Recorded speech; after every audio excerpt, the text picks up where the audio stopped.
Good evening, ladies and gentlemen, and welcome to round 3 of the 2020 eTeam BRIT GT3 Challenge and the SYNETIQ BMW Series. Hosted here stateside at Sebring International Raceway, the famed airfield-based site that has provided such great action, including the IMSA WeatherTech Sports Car Challenge and most notably the Sebring 12 Hours. My name is Alex Goldschmidt, and alongside once again is my partner in crime in the virtual commentary box here at Sebring, overlooking Sartford Straight, is David Christie. Evening, David. Good evening, Alex. How is your suntan in this virtual recreation here at Florida? I don't know yet. I definitely need to get some sunshine on these pasty white knees of mine, but that's beside the point. We're not here to talk about suntans. We're here to talk about racing. 60 minutes of racing action spanning over 2 classes. 3.74 miles, 6.02 kilometres, and what's more, the Sebring International Raceway is steeped in tradition here, and we're on the 6th variation of the Grand Prix circuit, which so happens to have a WEC car in the form of Toyota Gazoo Hybrid, actually being the fastest lap around here. But David, it's we're getting practice underway. We've got quite a few competitors with us here once again. But Sebring, you did the hot lap, which we'll go into a little bit later on, but it's not easy around this circuit. A lot of surface changes, a lot of undulation, a bit of bumpiness going through turn 1 and also Sunset Bend amongst other corners here. It's going to be quite interesting for the drivers, isn't it? Well, firstly, I don't know if you can tell by my voice, but I am excited for tonight. This is going to be an amazing race, one of the highlights of the season. Sebring is an amazing track. It's iconic, it's unique because it's a wonderful track in its own right. The layout is wonderful, really nice mix of fast flowing corners and really tight technical twists and turns, but it's the bumps. It's all about the bumps on that start-finish straight and on the Ullman straight as well. There is no track on earth like Sebring right now, and it really throws a lot onto the dynamics of the car, all on the setups, how the cars have their suspensions tweaked. Do they want to negate those bumps and make sure it's nice and stable, or do they want to put a firm suspension on and get every last bit of performance out of these cars? It's not easy. So, ladies and gentlemen, without further ado, let's go on to the GT Challenge hot lap here as David pilots his way around Sebring in a McLaren 720 GT3. Just have a look at how difficult it can get.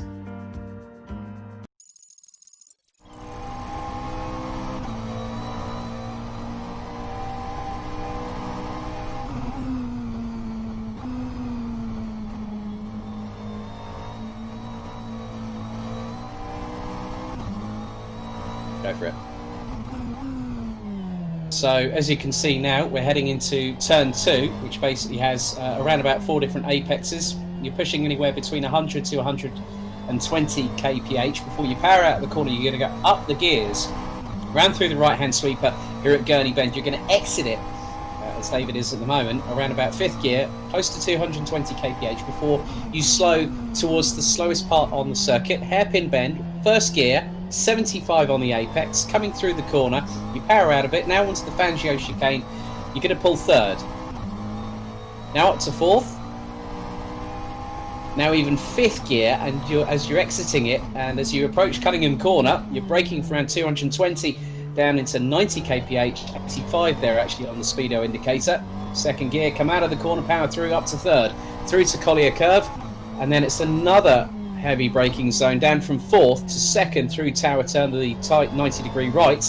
But then the commitment builds, the acceleration increases, you pull into 4th gear, 190, 200 kph through Bishop Bend, pulling 5th in the middle of the corner.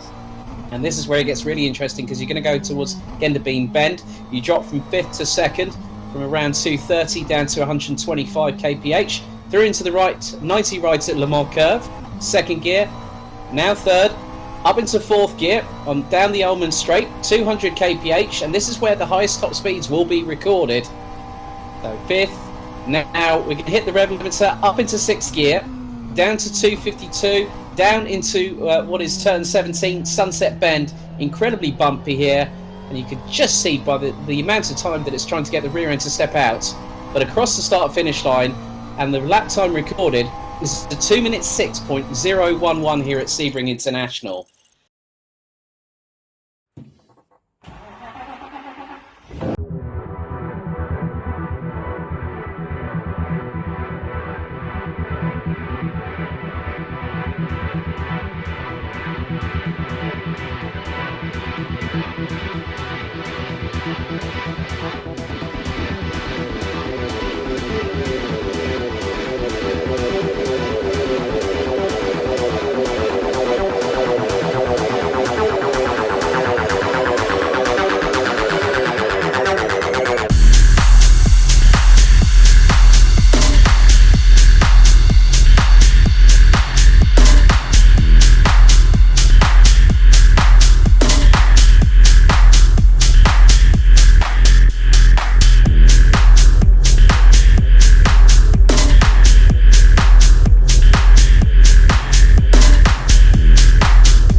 So as the drivers are underway with practice here at Sebring, we're going to take a little bit of a tour back just 7 days ago, where we crowned two double winners in the form of Chris Butcher and Martin Buchan in the respective GT3 Challenge and BMW Series sections. So without further ado, before we come back and talk to hopefully some of the drivers, and myself and David will talk about the race meeting ahead this evening, let's head back to the highlights last week at Zandvoort.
So, welcome back to Sebring International Raceway, a track steeped in history from as early as the early 1950s.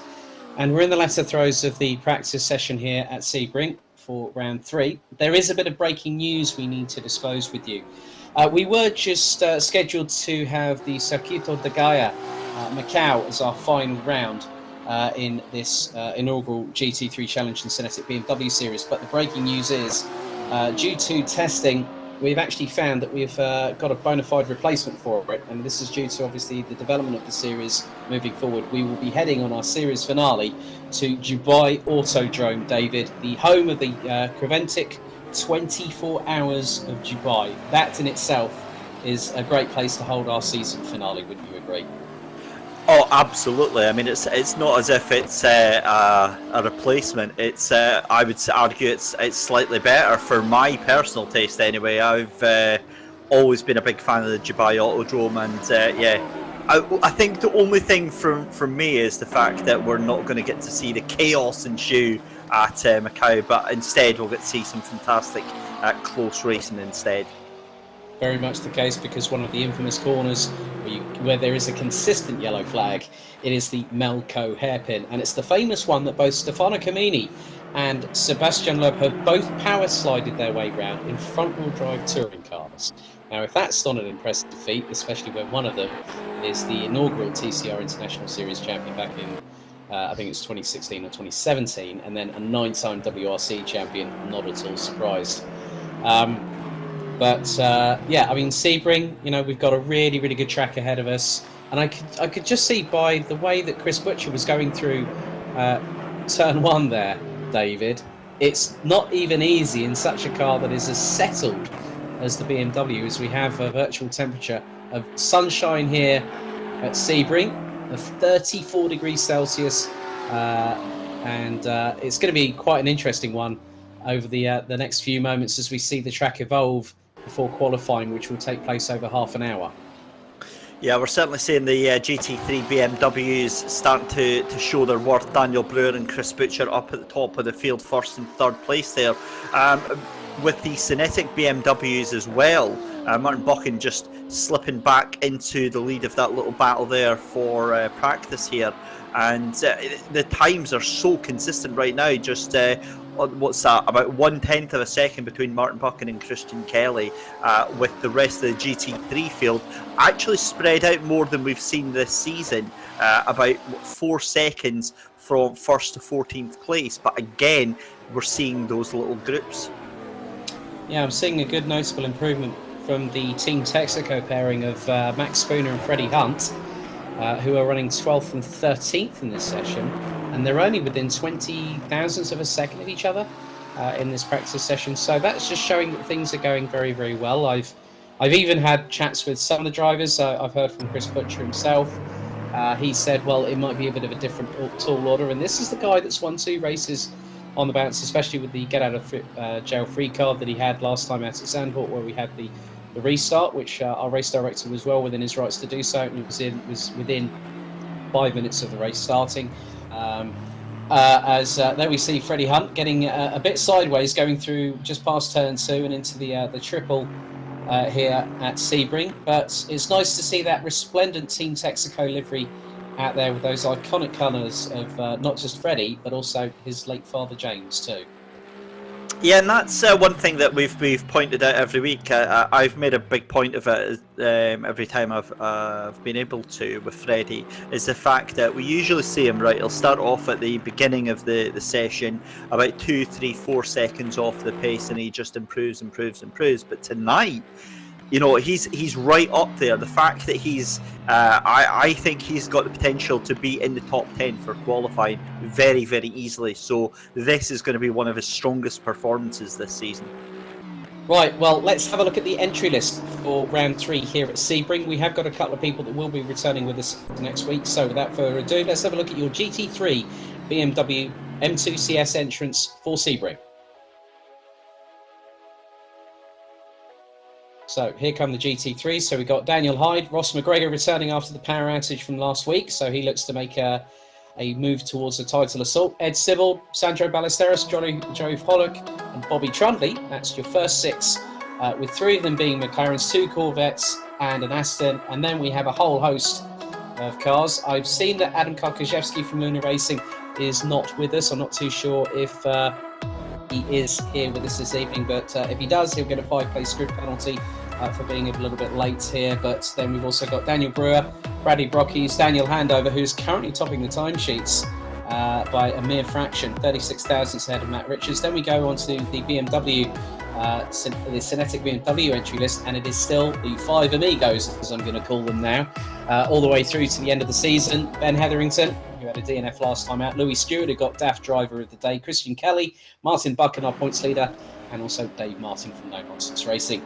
But Aidan Bro has publicly said on Twitter that he's not going to be racing. We wish you all the very best, mate. Hopefully see you next week. We'll hopefully have Filippo Canao back with us at some point in the season. I had a really, really nice chat with Mark Lanau as we were discussing him in the preview show, David. He was unable to make it in time. I've had a very long discussion with him, but he's a really, really good guy.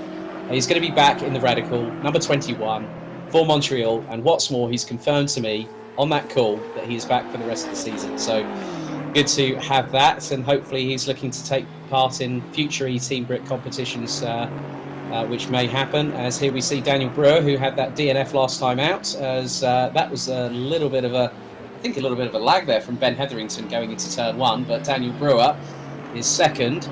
Daniel Handover in this session. Bobby Trundley rounding out the top 3. Chris Butcher, Ross McGregor, Andy Tucker. Now the Team BRIT guys are really coming on strong here in Sebring, and I had a little chat with both Andy and Bobby earlier on to wish them good luck for the race, David, and that they have said that they have really, really got these cars now. And Bobby is running in the 159.9s, and good to hear our good friend that also watches a heck of a lot of SMRC action, Edward Porter, is joining us on the YouTube channel. Thank you very much, Edward. Hope you're keeping well, buddy. So yeah, Team BRIT looking very strong here at Sebring in the McLaren, aren't they? Yeah, I'll echo your hellos to Edward Porter. Always gives us lots of support, so great to see him on again tonight. Bobby Trundley, yeah, we've seen the pace that this man has got, and the hot lap video that I did was actually in Bobby Trundley's car, so that's why it may look familiar. But the McLaren, the thing that I find with the McLaren is that it is even more susceptible than the BMW and the Corvette to these bumps here at Sebring. It's a very, very nimble, very low to the ground car anyway, and for him to be doing these times is fantastic. But just as we say that, we see John Munro jumping to the top with a 159.166. So yeah, these times are starting to come tumbling down. And they seem to be tumbling down in favour of the Marlow Watch Company Racing, number 33. That's some pure pace, and that's 0.57 of a second. Here's Matt Richards, who's second in the championships coming into this round.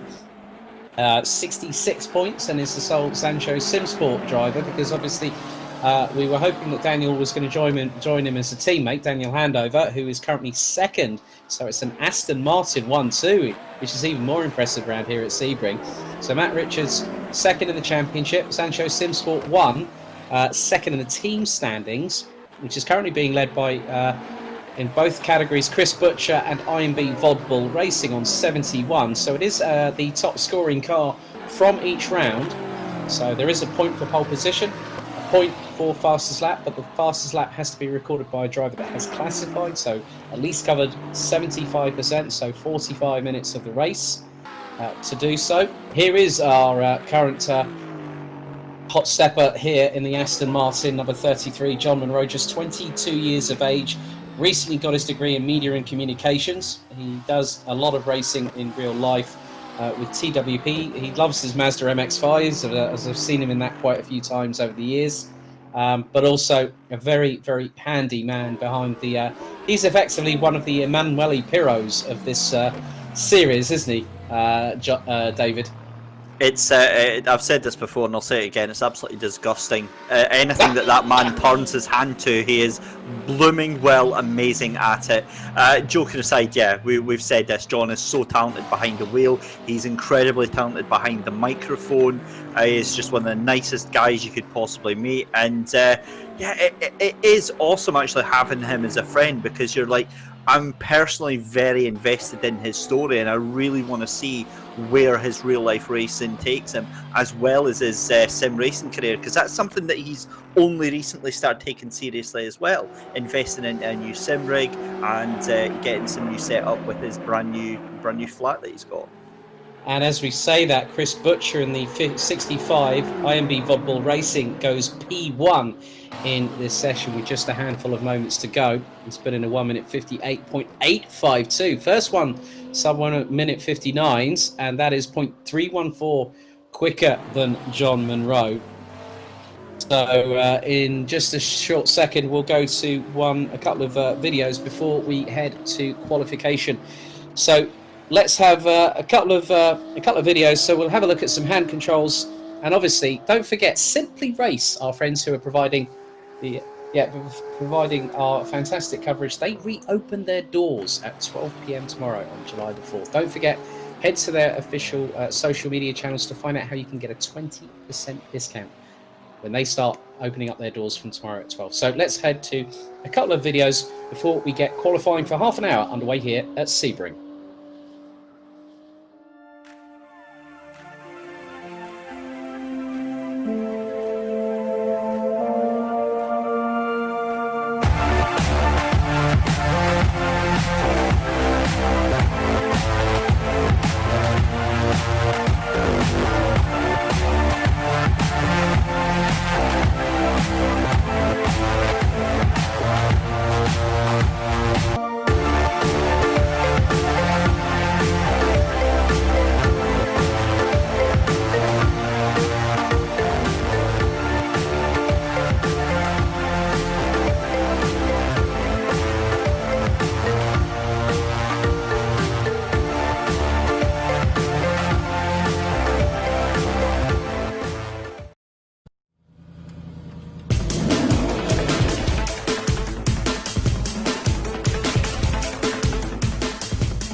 To allow us to be able to compete on a level playing field, we've had to use existing technology to create a set of hand controls that allow us to race on a level playing field. So if you imagine you're going to chicane at 150 miles an hour, our disabled drivers have to be able to go through the chicane at the same speed as the able-bodied driver. That means braking, steering, gear down, on the throttle, off the throttle, on the brake. Now, if we keep losing half a second or a few tenths of a second at every chicane, we might be the best driver on the track, but we can't be competitive. So that was the criteria that I gave the engineers, that if we can't do that, then we can't go racing. Al Locke he's the brains behind our team. He's our race engineer.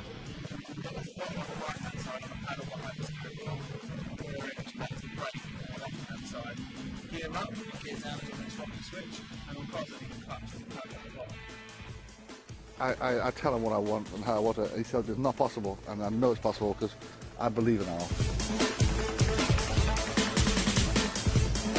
The cost of the hand controls varies from about £5,000 to about £7,500. That's because we've managed to find a manufacturer in Slovenia that does all this specialist engineering.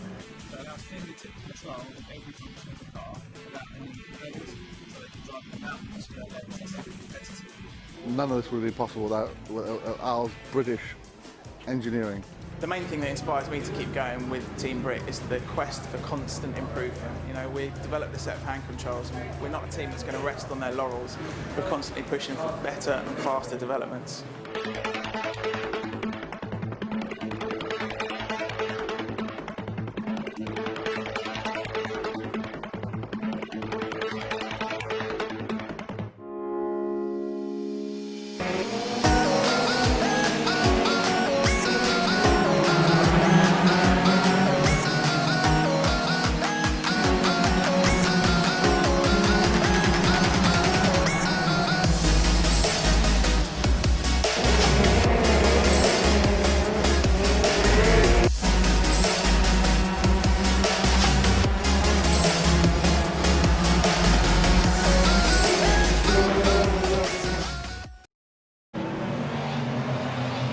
Right, qualifying now underway for round 3 of the 2020 eTeam BRIT GT3 Challenge and SYNETIQ BMW Series with myself, Alex Goldschmidt, and David Christie, your official event commentators.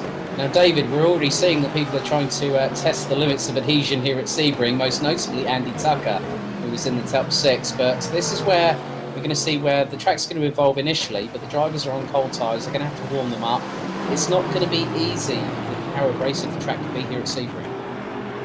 No, that's absolutely spot on, Alex. The thing is that these drivers, this is their 3rd race now in this championship, so they know the deal. The first 10 minutes are going to be going out, making sure they can get a banker lap in, then going back to the pits. They'll possibly change some settings, take some fuel out to the absolute minimum, and then they're going to try and start eking out those extra tenths where they possibly can. Just wait for the few sets of banker laps to be brought in. But it looks like that Andy Tucker is already on the hustle. In the 67, he's got all the Can-Am Casual Apex Corvettes up ahead, so the Corvettes on home soil. But here are the standings. Chris Butcher comes into round 3 here at Sebring, 4 points ahead of Matt Richards. Joey Frolic in the Netherlands in 3rd place ahead of John Monroe, who got a fantastic podium and went 3 wide up the inside of Filippo Caneo last time out at Zandvoort. Ed Sibbald rounds out the top 5 ahead of Team BRIT's Andy Tucker. Then it's his teammate Robbie Trundley, Sandro Ballesteros and Bradley Brockies from eTeam BRIT make up complete the top 9 positions. Max Spooner, the eTeam BRIT team manager, but is also the leading scoring car for Team Texaco on 37 points, rounds out the top 10 in GT3. Then we head a little bit further down the order of things, as I've got multiple pieces of paper here reference these standings. I've got more pieces of paper, David, on my desk than you could probably shake a stick at. As there's Sandro Ballesteros trying to navigate his way through the curbs there. Dan Hyde in 11th position in the number 2 Corvette. Dan Brewer on the back foot on 31 points down in 12th ahead of Ross McGregor. Good to see him back here. Adam Kokoszewski had a solid run at Zandvoort, but he doesn't look to be with us this evening. Hopefully we'll see him back for round 4 at Montreal. Aidan Broke, we'll see him back after what was a difficult race for the Stoke-on-Trent based driver. He has said that hopefully he'll be back for round 4 at Montreal next week. Dan Handover finishing with 23 points behind Filippo Caneo last time out, so they ran at the top 17 ahead of Freddie Hunt. Obviously Colin Turkington, we've been trying to see if Colin's been available for the first 3 rounds. He's been quite busy. He's been at Wilson Mill today, so hopefully we'll see him soon. Mark Lenau will be back with us next time out at Montreal. In the SYNETIQ BMW Series, however, Martin Buchan leads by just 4 points ahead of Christian Kelly. Dave Martin is now up into 4th place. Ryan Elliott has only competed in 1 round, but he's still 4th in the standings ahead of Louis Stewart, who's got 11 points after his great display at Zandvoort to get DAF Driver of the Day last time out. And Ben Hetherington got some work to do in P5 with IMB Bul Racing, Zansho SimSport and Marlowe Watch Company Racing rounding out the top 3, covered by just 13 points in the Kärcher GT3 Teams Championship. All interesting, David, and I think that Sebring is going to add another bit of fuel to the fire, wouldn't you say? Oh, I certainly would. I mean, like, let's face it, this is already the best race of the season because you've been able to pronounce the Marlowe Watch Company first time. So, well done, Alex. I'm proud of you, buddy. Thank you very much. Joking aside. Yeah, joking aside. This is going to be such an awesome night, right? The drivers have spent the first 2 races of the season getting to know each other, getting to know who they're going to be battling through the season, who their compadres are and who their competitors are as well. For the BMW ones, obviously that's quite a narrow field. They already know each other. It's already a very tight 5-car battle between them. However, on the GT3s, it's almost like you've got 3 separate packs that you're going to have through this. You're going to have Daniel Brewer, Ross McGregor, Daniel Handover. You're going to find Ross is up there as well. Ross McGregor just moves into 2nd place there. Bobby Trundley potentially up there as well. Then you're going to have the mid-pack of the GT3s, and then of course you've got these SYNETIQ BMWs as well, and they're going to come into the race towards halfway as well when the pit stops come in. then you're going to start getting lap traffic. And we've seen every single race so far, although the GT3s, Alex, are starting to get a little bit more polite and a little bit better behaved at overtaking. Yeah, very good question from Ed Porter. What does a banker lap mean? It basically means you put your marker down, how you're going to start moving forward, and that really just gives the gauge for anybody. So Daniel Brewer is already in the 159s. He's done a 159.327. Ross McGregor nearly half a second adrift in second. Daniel Handover, Ed Sivold and Sandro Ballesteros rounding out the top 5, all covered by about 2.4 seconds. But again, Martin Buchan in the SYNETIQ BMW Series leading the way by just 4 points. He's on it already. He's a 10th and a half up in sector number 1. Let's keep with him for just a moment. In the number 35 BMW, getting a little bit tail happy there, coming through the corner, but he's managed to catch that very, very well indeed. Very planted, these BMWs, aren't they, really? They do love a bit of a test going through the corners. Yeah, they've got a softer suspension, and Ed, just as Alex alluded to there, the importance of getting a banker lap down during these events is absolutely massive. So you've got half an hour in which to qualify. All the time the track is constantly changing. All the time there's another 19 cars out on that track doing exactly the same. Space is at a premium. So what you want to do is you want to get a decent lap so that, you know, if everything else went wrong for the rest of that qualifying session, you've at least got something in there that is reasonably competitive. So if you're a really fast driver and you're able to do 159s repeatedly, but you can't actually get that in, you put yourself at risk because you're going to start, you know, 10th, 11th, 12th, 13th, 14th, and that's another heap of cars that you've got to make your way through. So it's all about reducing that risk, getting yourself as far up the field as you possibly can in a safe way, and then you can start letting your hair down, then you can start taking risks and pushing that car even further. And we've had a mistake there from Chris Butcher, and obviously when you started talking we saw that Martin Buchan had a moment. Andy Tucker up into P5 now, 1 minute 59.744 for the number 67 McLaren from Team BRIT. Trundley leads the way, a howitzer of a lap, 159.241. That is 0.086 ahead of IMB Bul Racing's Daniel Brewer, and it's Marlow Watch Company Racing's John Munro in the 33's third, a 1 minute 59.521, followed by teammate Ross McGregor and then Andy Tucker. So here's the replay. Oh, he's just overcooked it. Now that's definitely what you don't want on a rear-wheel drive machine, and Butcher just loses the back end, completely stepping out. Now where was that? I'm just trying to think where that might have been, because that was a very tight corner. I think that could have possibly been towards the far point of the circuit, I think, David? Yeah, I'm just trying to get an idea on that as well. The problem with Sebring and the angles that we get is that it makes it very, very difficult to determine the areas on the track. Yeah. Obviously, when we're following the cars round, we get an intuition of where they are, but when we're switching in between, it makes it very difficult. But Alex, this is the point that you made excellently in your track guides earlier on, is that the bumps on the track are just absolutely incredible. They are everywhere around the track, and they're where you do not want them to be. So where the car is unsettled on corner entry, where you want to make sure that the car is balanced and you know what it's going to be doing, up pops a bump, and suddenly you've got to contend with that, and you've got to contend with the car trying to get round the corner as well. Yeah, it was in Tower Turn that Chris Butcher lost the rear end of the BMW. It was quite good because I then managed to see what was happening behind, because John Munro came through the same corner. Here's Trundley now on a flyer. He's just put in an out lap. So let's just see how the number 23, he's moving into the Aston Martin this year in Brit car. He's running the Gasshocks 116 trophy. Scored a multitude of victories, and he's also a 5-time Daytona D-Max champion.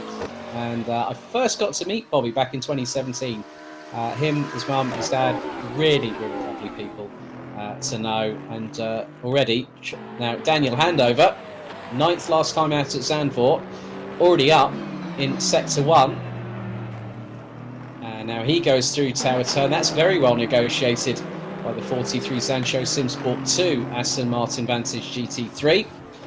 Now down Forest Flying Fortress Straight into Bishop Bend, and now the heavy braking zone into Genderbeen. Now this is a very difficult part of the track as well, because it's a right, then it's a left, then it's a right into Le Mans, Then down to the Almond Straight, where you're pushing nearly 260 kilometers per hour before you're braking around about the 200, 250 meter marker there. And he's slightly down in sector 2 there is Daniel. Let's see where he brakes from. That's from around just past the 300 meter marker. And he's bumped David. Look, it's trying to unsettle the Aston Martin like a good one.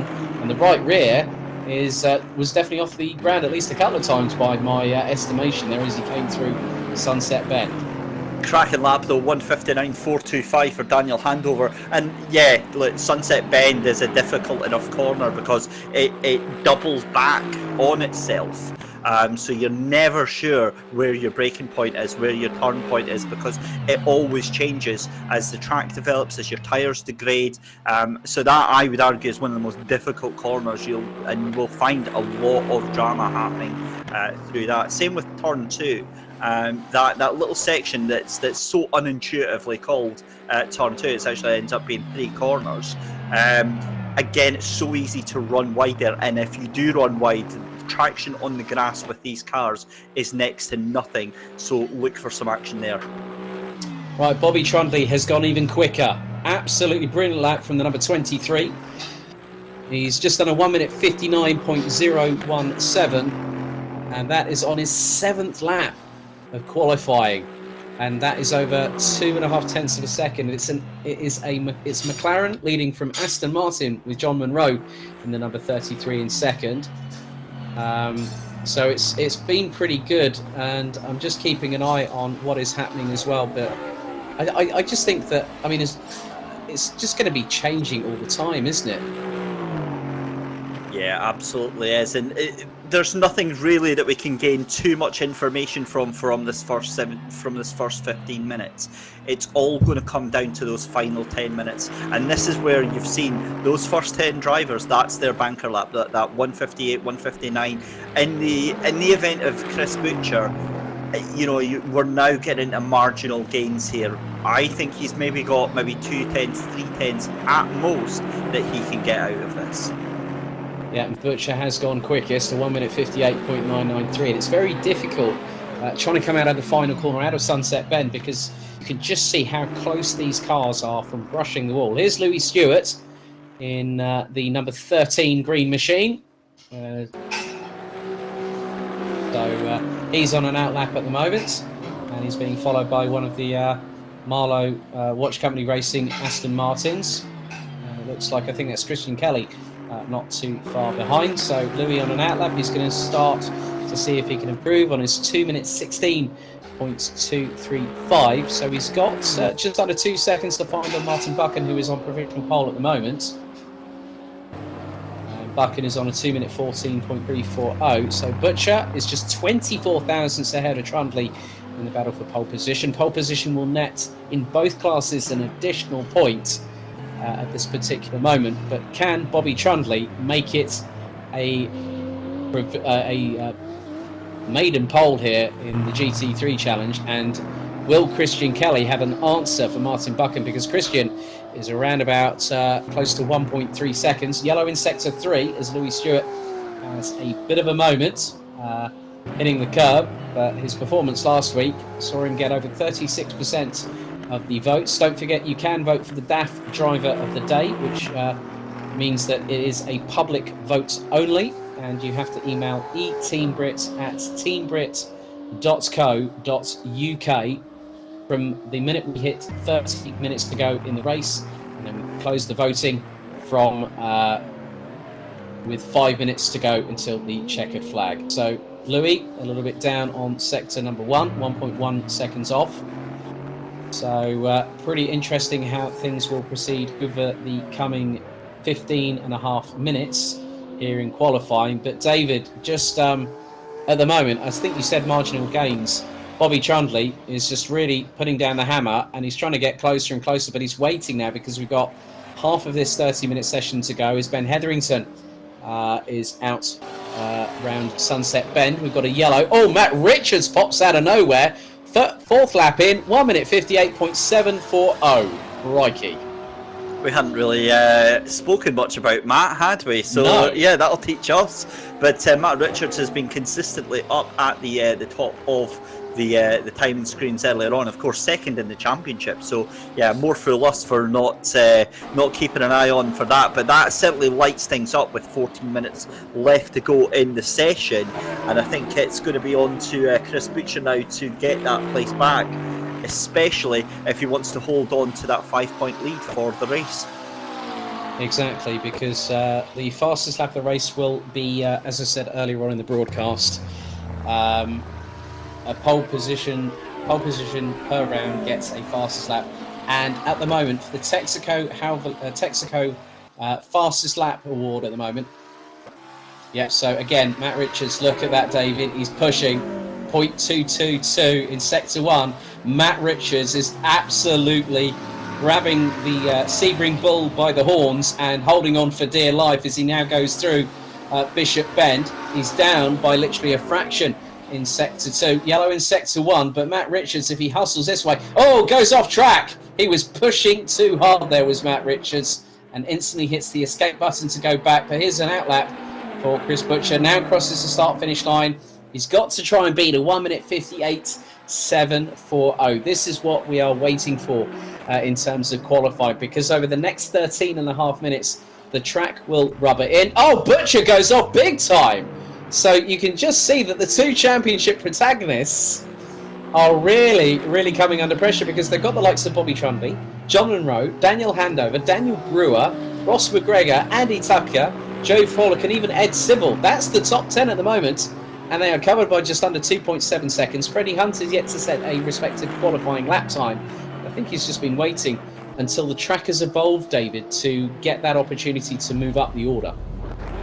And this is exactly what I was saying, though, about sort of 5-10 minutes ago, about the space is a premium on the track during qualifying, because you either get out with your teammate or you have to try and find some sort of tiny little gap, and it's incredibly intimidating when you're as new as Freddie is to sim racing, because you come out the pits and you've got 15 roaring GT3 cars trying to demolish you on the start-finish straight. So yeah, I've got no doubt that we will see Freddie Hunt. I think Freddie, we're going to see him in P11 or 12 tonight. Do you think he's going to out-qualify his teammate? I definitely know in real life he definitely would do, but here it's a very different proposition, as we see Andy Tucker close up on Martin Buchan. Louis Stewart goes up to P3 in the SYNETIQ BMW Series classification. 17th overall, but P3 in class. Bradley Brocky's up to P12 past Daniel Hyde, as Martin Buchan goes purple in Sector 1, loses a little bit of time by about a tenth or so in Sector 2. So Buchan pushing as well, and now Andy Tucker pulls out from behind the number 35 BMW down the Almond Straight. It's going to be interesting to see who really puts the hammer down first and puts that marker that people are not going to really be able to eclipse, and it could be close but no cigar if they get it with like a minute and a half remaining on the clock. Yeah, there's a lot of mind games to come into this as well, and just getting back to Freddie Hunt, he's done a very, very nice little thing here. He's slipped behind. Daniel Handover was behind him. He's let Daniel go, and what he's doing is actually learning the lines of the track and learning the braking points from Daniel, and that is a very, very sensible, clever thing to do. Fair enough, he might struggle to keep on it, as we saw him slide, or at least I saw him slide out there, but that would be the best thing to do. Nip behind one of the fast top 5 drivers and learn from them. So at the moment, with just over 10 minutes and 50 seconds to go in qualifying, top 8 separated by just a second, rounded out by Team Brit's Andy Tucker. Ross McGregor in 7th, Daniel Brewer followed in 6th ahead behind Daniel Handover, who in turn is behind John Monroe. Bobby Trundley rounds out the top 3 and is only 24 thousandths behind Chris Butcher, with Matt Richards on provisional pole. Ross McGregor set a personal best in Sector 1 there, so that's a good job from Ross. Not by much, but to come back from not being able to compete last time out at Zandvoort has put him slightly on the back foot, but I wouldn't say has put him out of the running at all, because let's not forget, in around about 3 weeks' time, we head to Le Mans for our double points round. And, I think if Ross gets a really good set of results here in Montreal next week, going into Le Mans who's going to have a lot of confidence heading to Circuit de la Sarthe. 13th place on the championship is still a reasonable place to be this early in the season. Remember that that's only 28 points that he's got, and he has only dropped the one round from the championship. And with Le Mans, as you said, if he can pull out a cracking result there, that's going to bring the game back to him. So yeah, definitely don't discount Ross McGregor. And John does a lot of coaching with Ross as well, and the two of them really bounce off each other in terms of developing the car. So yeah, it's definitely going to be a driver to watch over the season. Right, let's see. Does he improve on this particular occasion? He goes up to P6. So a 0.2 of a second increase on that lap. Freddie now up by a considerable margin in his first sector as Matt Richards again drops the hammer. Whoa, my goodness, where did that one come from? 1 minute 58.158. That is an incredible 0.835 seconds quicker than Chris Butcher. And I think when Chris said to me before we went on air, he said, I don't think it's going to be easy. And Matt said, I'm not the biggest fan of Sebring, but you never know, things could change. Well, I'm going to have to go and shut my mouth, Alex, because I said not 5 minutes ago, I think we're only going to see 2/3 of a second. He's only gone and taken out at least 7/10 of a second there. Yeah, that's impressive. As another improvement from Freddie Hunt there. As that looks to be Daniel Handover in the background, going down the Elmland Straight. So coming through Sunset Bend, this will be the first lap time that Freddie set in the number 7016 Texaco Aston Martin through Sunset Bend. Running as wide as he dare, minding out for the wall. Oh, dearie me. Oh, that was going really, really well for Freddie there. And all of a sudden, the back end's been stepped out because of the bumps again, hasn't it? Yeah, it's the commentator's curse, is it? I said he was going to be 11th or 12th, and it's just not happening. However, I have been watching him all through that lap, and he's taking so much pace, and the fact he's straight back out there, he could have quite easily thrown in the towel, said, right, okay, I'm just not going to bother with qualifying. And look at it, he's straight back out, straight back into trying to get a hot lap in, and, I think anything's going to be a big win for him right now, but I still stand by. I think we're going to see him above Max Spinner and above Daniel Hyde. Right, well, quite interesting. The battle for pole position in the SYNETIQ BMW Series class is heating up. Martin Buchan isn't as far ahead of Christian Kelly as he might like, as we've got a yellow in Sector 1. Just look at the times, David. Best lap from Martin Buchan, a 2 minute 14.340. Christian Kelly is on a flyer at the minute, 2 minutes 14.609. As he's now going to come around the final corner. Let's see if there is a potential improvement for Christian Kelly. Oh, now that was close. 2 minute 14.815. So 0.2 off of his best lap. He's still got 6.5 minutes to get another couple of laps in.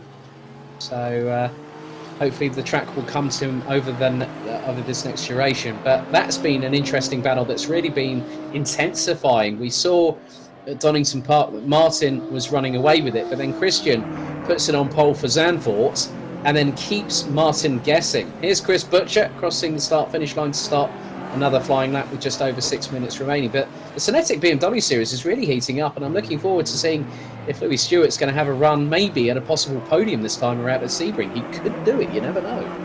Well, of course, last time round he was really badly affected by those technical issues, and thank goodness, again, touching the wooden desk here, he seems to be on course for a fairly solid night. So yeah, anything's possible. But you can't look past Christian Kelly. Christian Kelly and Dave Martin really been holding Martin Buchan to account. Especially during the race, because as they say, it's times for show, points to go, and the one that's securing a few points more than anybody else is this man out on circuit in the minute, Chris Butcher, up in Sector 1 at the moment. Hasn't quite gone purple. He's put a personal best of a 44.637.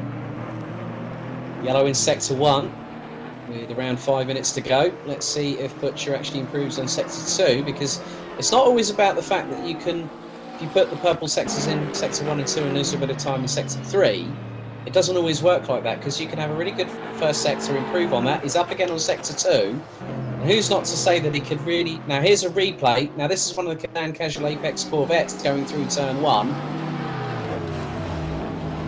Now through turn 2 into the... Oh, no. Now that... So, Freddie Hunter's had a spin. Who is that in the CHICANE Casual Apex Corvette that's just hit him? Or was that Daniel Hyde? Daniel Hyde.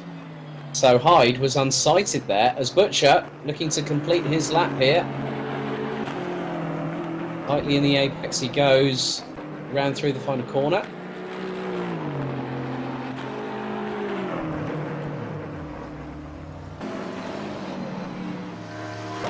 Okay, right, I've just had some news that the wheel actually has, according to race direction, the Matt Richards wheel during his hot lap actually fell off, David. Which means that he's having to repair the damage before we get to the race. But in the meantime, Chris Butcher has improved to a 1 minute 58.829. Well, that's impressive on a hot lap. Do you know what impresses me is the fact that steering wheel. Oh my through goodness. through sim racing, you know, obviously a lot of comparisons get made to real life racing, but you know, where in real life racing do you see the driver having to get out of the car and make repairs to his own car midway through a race? That's exactly what we see here with sim racing. We saw it through the virtual Le Mans, and it was Simon Pagenaud having to swap out rigs halfway through, so potentially some duct tape and some gaffer tape at the ready for Matt Richards there. Oh my god. Okay, thank you very much to Grant from Simply Race, our race director.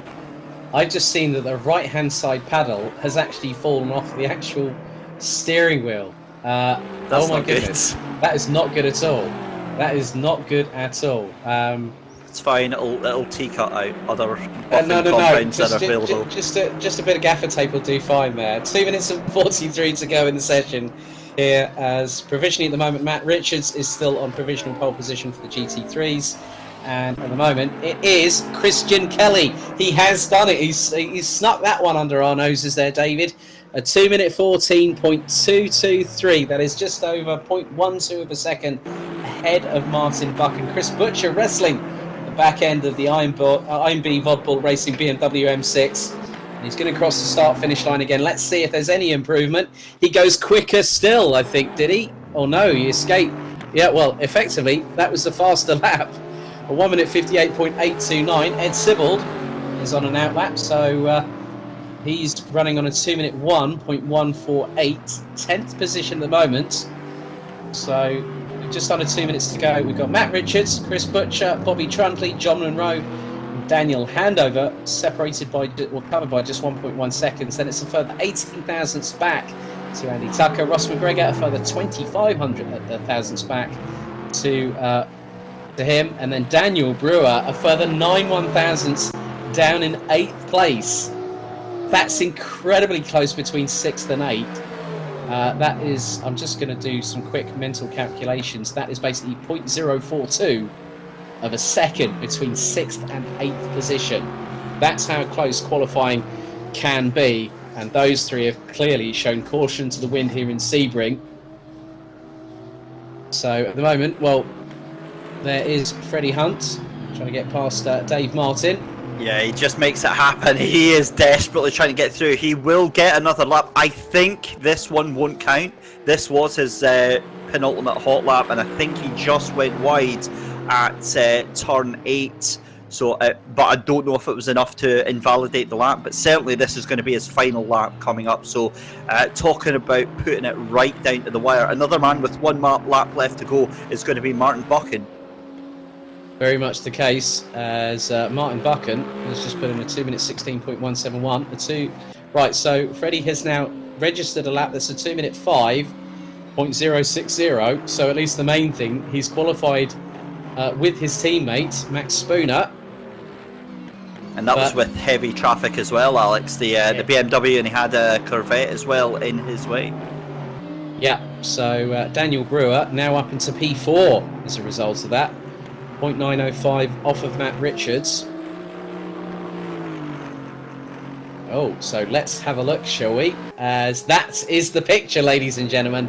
The right-hand shifter paddle that actually pulls the gears up as the checkered flag falls here at Sebring International Raceway for qualifying here for round 3 of the 2020 eTeam BRIT GT3 Challenge, the SYNETIQ BMW Series. Let's see. Let's just keep with Freddie Hunt for a moment, because he's got probably about a minute and 10 seconds before his lap is completed, and I think that's not going to happen. That's his last lap. Joey Frolick, I think, is not really is going to bail on this one. So it looks like Matt Richards picks up a pole position here at Sebring by a whopping 0.671 of a second. Not too sure if we might be able to get an interview with him, but also we will definitely try and see if we can get an interview with Christian Kelly. So in many respects, those are your 2 pole position setters here at Sebring, because in about 3.5 minutes time, if we do get a chance to speak to them, we will. If not, we will hopefully speak to them a little bit later on. But effectively, Matt Richards picks up a point. That puts him 4 points behind Chris Butcher, who lines up alongside him on the front row for round 3 here at Sebring. And Christian Kelly will take another point, and that puts him 3 behind Martin Buchan heading into this race. 60 minutes of racing action in around 3 minutes time here on the official live broadcast. A big thank you to Mike Yao, Grant Lyman and Simply Race, who I said before earlier on in the broadcast will be opening their doors from midday tomorrow, July the 4th, which in America is known as Independence Day, but we'll know it as Simply Race Reopening Day. For those people out there, it's a fantastic facility. Social distancing will be in place. Briefings will take place when you're actually in the pods, which will be set to social distancing parameters. I know I've been speaking to Mike and Grant a lot of the time over the past few weeks as the build-up begins. But that is it for qualifying. I don't know if we might be able to see if we can get, but there we are. There are the results of qualification. Matt Richards is in pole position for race 3 here at Sebring. Chris Butcher in second, ahead of Bobby Trundley from Team BRIT. Daniel Brewer, the second of the IMB Bul Racing cars, in P4, ahead of Marlowe Watch Company Racing's John Monroe. Daniel Handover from Zansho SimSport 2 in 6th, ahead of Team BRIT Sandy Tucker. And it's the number 3 of Ross McGregor in 8th, ahead of Ed Sibbleton, the number 7. Joey Frolick in the 22, rounding out the top 10, separated by just over 2.8 seconds. Sandro Ballesteros in 11th, ahead of Bradley Brockies, Daniel Hyde, Max Spooner and Freddie Hunt in that particular occasion for the GT3s. Then we look at the SYNETIQ BMW Series. It's Christian Kelly on pole position by just 0.1 of a second, ahead of Martin Buchan, the current points leader, who now has his lead trimmed down to 3 points, ahead of Louis Stewart, Dave Martin and Ben Hetherington, rounding out the grid. 20 cars set to compete here at Sebring International Raceway on the official eTeam BRIT GT Challenge live stream on the official Facebook page for Let's Race eTeam BRIT, and we're also on Twitch. You can also find the live timings, the actual eTeamBrit.liveracers.com/live. Click on that will take you through to the live timing as it happens. And I think very, very shortly, I don't know if we're going to get a chance to get to our pole position sitters ahead of race 3 out of 8, with the finale now taking place at Dubai Autodrome in the middle of August. So hopefully very, very shortly we will be getting things underway. But let's see if we can catch a word with our drivers in a moment. Back in a second.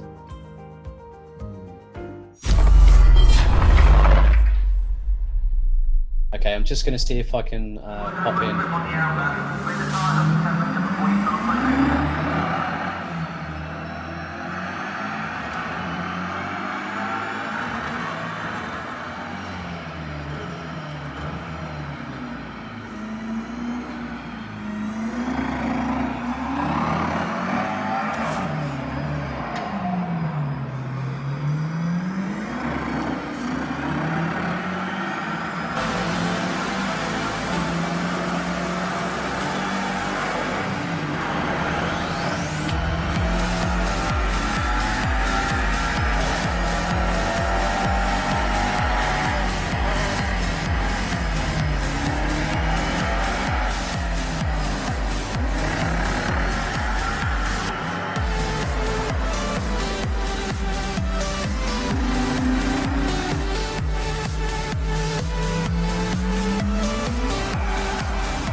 Ladies and gentlemen, it is time for race action here at Sebring International Raceway for round 3 of the 2020 eTeam BRIT GT3 Challenge and SYNETIQ BMW Series with myself, Alex Goldschmidt, and David Christie, your official commentators. David, we're just waiting for the warm-up to be completed, but again, I'm on the edge of my seat. The goosebumps are on my forearms, and the hairs on the back of my neck are standing on end. I mean, if a circuit like Sebring doesn't get you that fired up, it's not really worth being a motorsport fan, is it? No, you're spot on there, Alex. I'm trying to keep myself reasonably controlled for the start of this, and what a fantastic event we're going to be having. Obviously, we're going to go and do the formation lap, and yeah, this is going to be mega stuff. So 20 drivers, 3.74 miles, 60 minutes of racing action here in Sebring, based on an old airfield base. Very much has the same sort of luster of his illusion of history, just like Silverstone, the home of British motorsports. And what a backdrop for our first trip over to Canada and North America, as we now get our formation lap underway. As they say, the calm before the storm. Here is your starting grid. Matt Richards and Chris Buchan on the front row. Behind them, it's Bobby Trundley and Daniel Brewer, who round out row number 2. Row number 3, we then head to John Munro and Daniel Handover, making it an all Aston Martin row 3. Andy Tucker and Ross McGregor round out 7th and 8th positions here on the grid. 9th is Ed Sibbald and then Jove Hollock from the Netherlands, rounding at the top 10, ahead of the eTeam BRIT pairing, the number 19 of Sandro Ballesteros and the 105 of Bradley Brockies.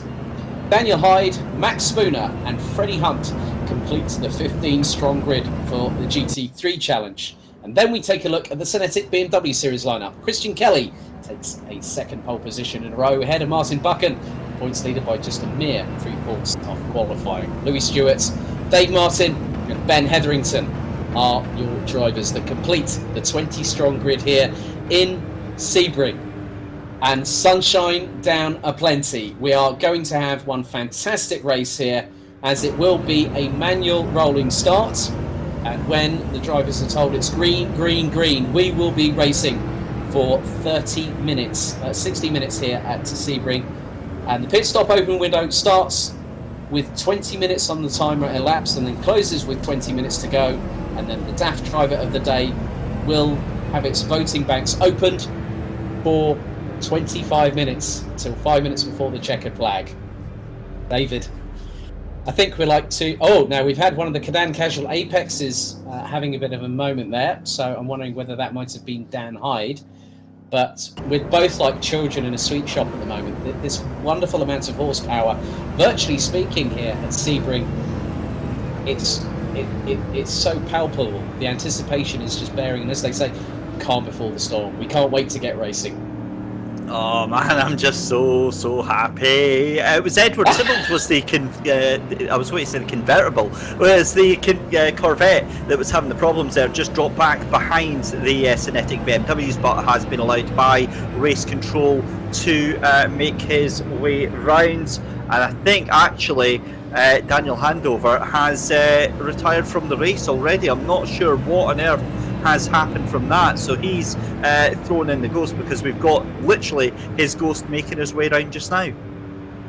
Right, okay, that's a real shame for Daniel, because he was looking pretty good for a top 5 finish at the very least. He was even battling in the top 3, and we saw a great battle between him and Chris Buchan in the early throws at Zandvoort last time out. So down to 19 cars here. It's a real shame for Dan. I'm wondering if it's a disconnect or a possible software problem. Not too sure. I'm sure we'll be informed in due course.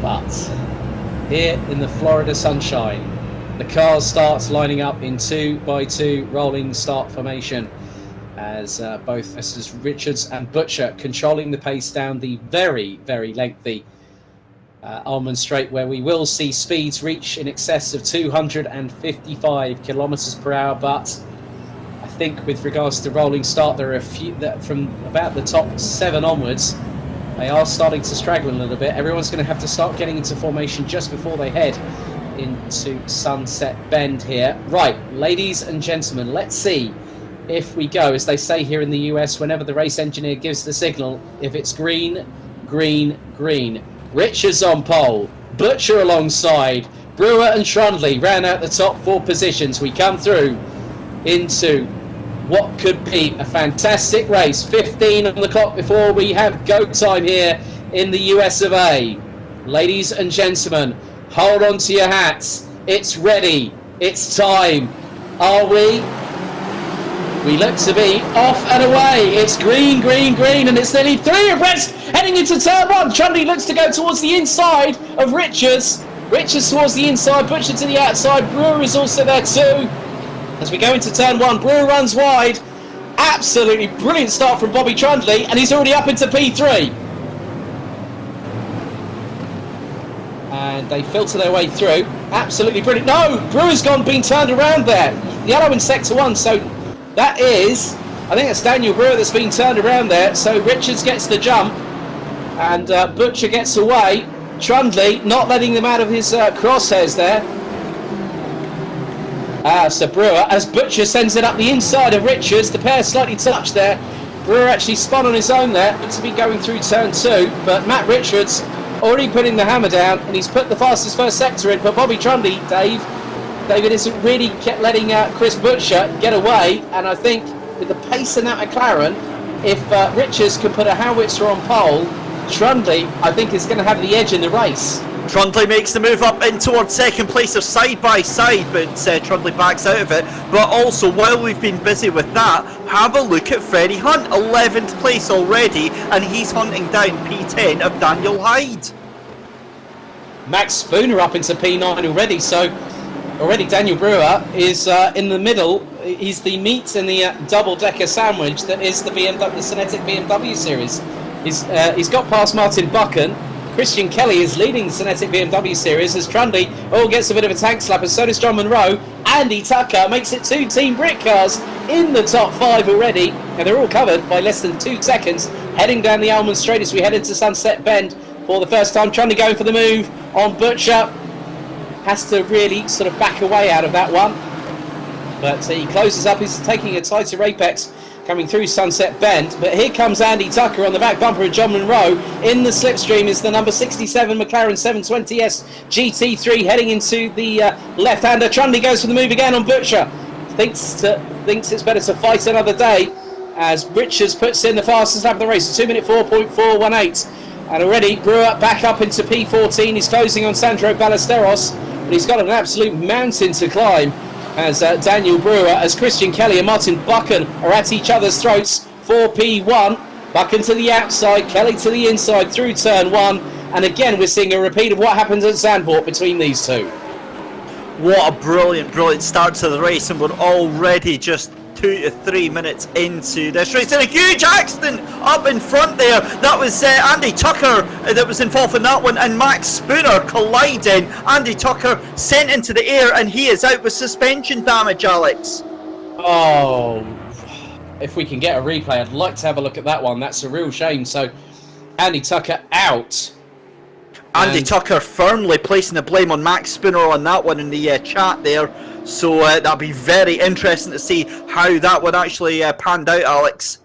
Okay, well, as soon as we get a replay, we'll have a look into that. But look at how much closer the SYNETIQ BMWs are, the top 4 already. That's 2 DNFs. Daniel handover before he even went racing. Now Andy Tucker out after what was looking so promising.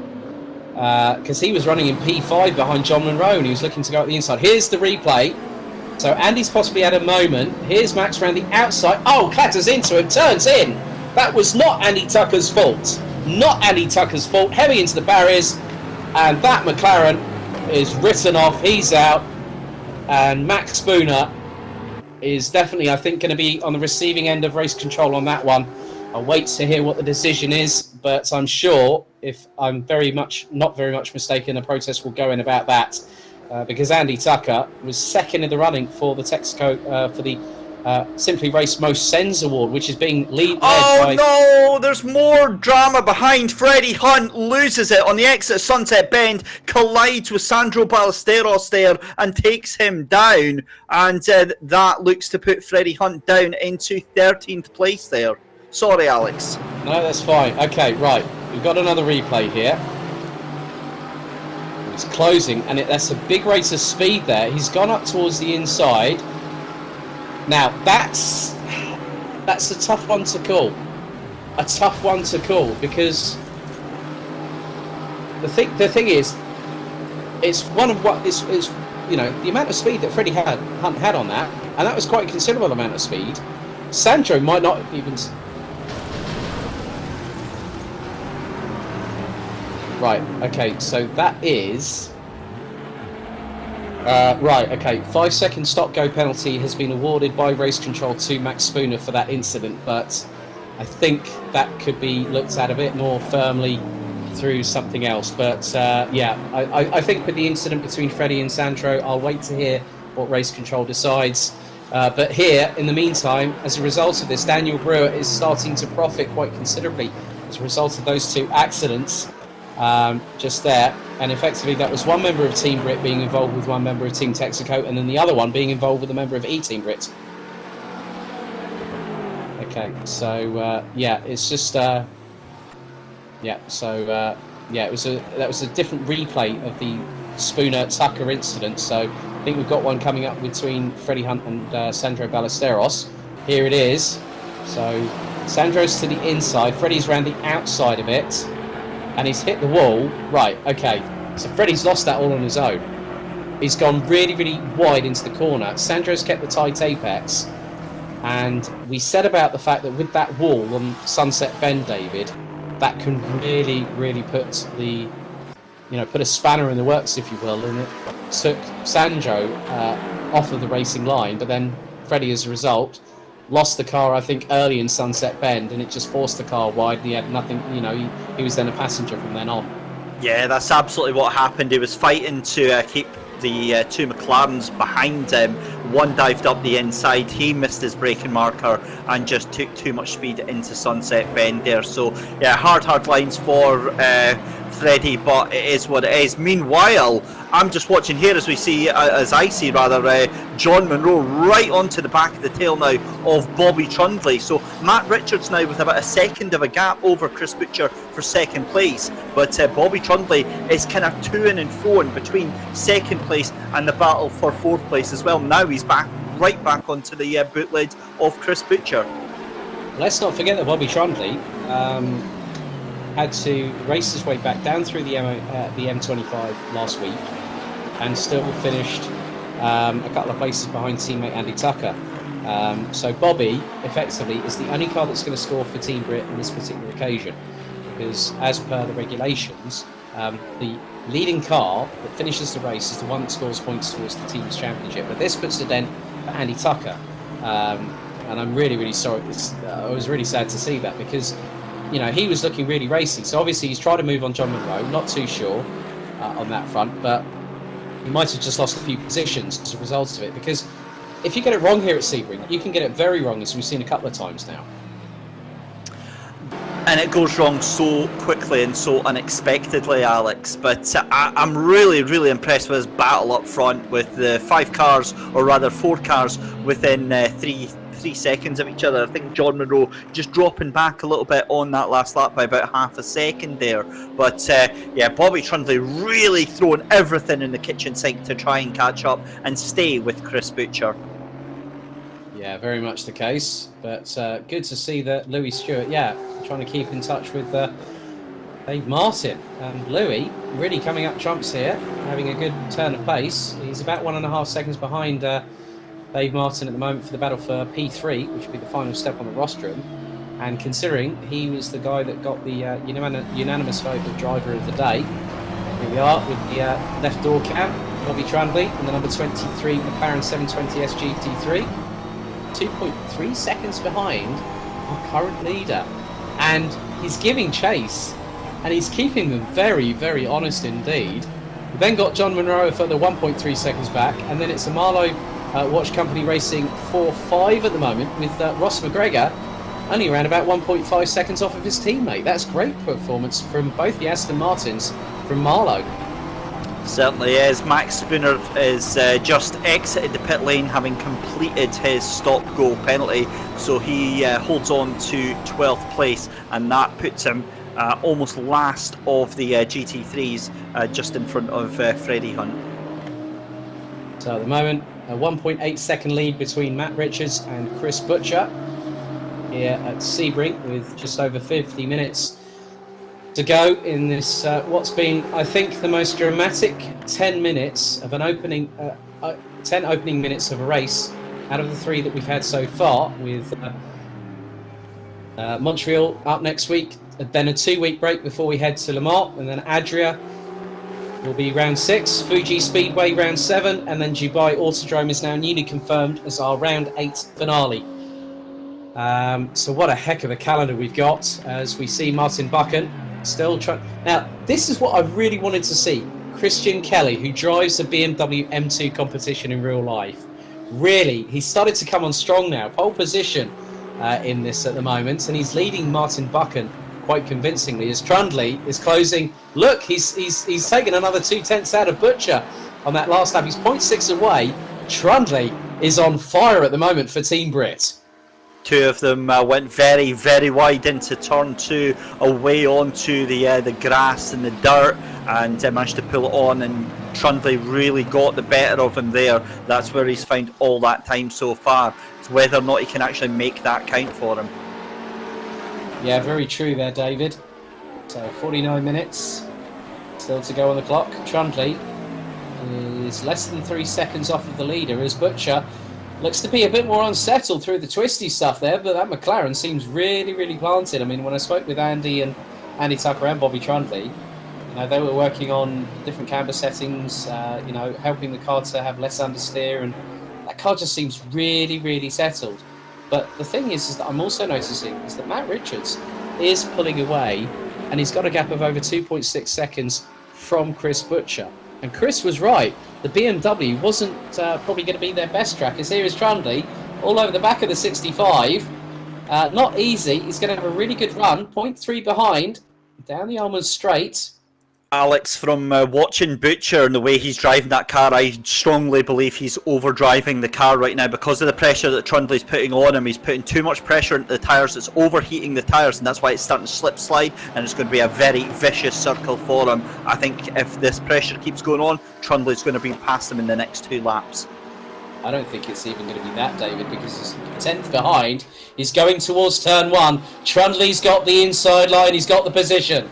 I knew that literally as soon as he got coming out of the Almond Straight that Trundley would have a good run, and he definitely showed that in credence. But now Butcher trying to go past Trundley, heading into the far point of the circuit.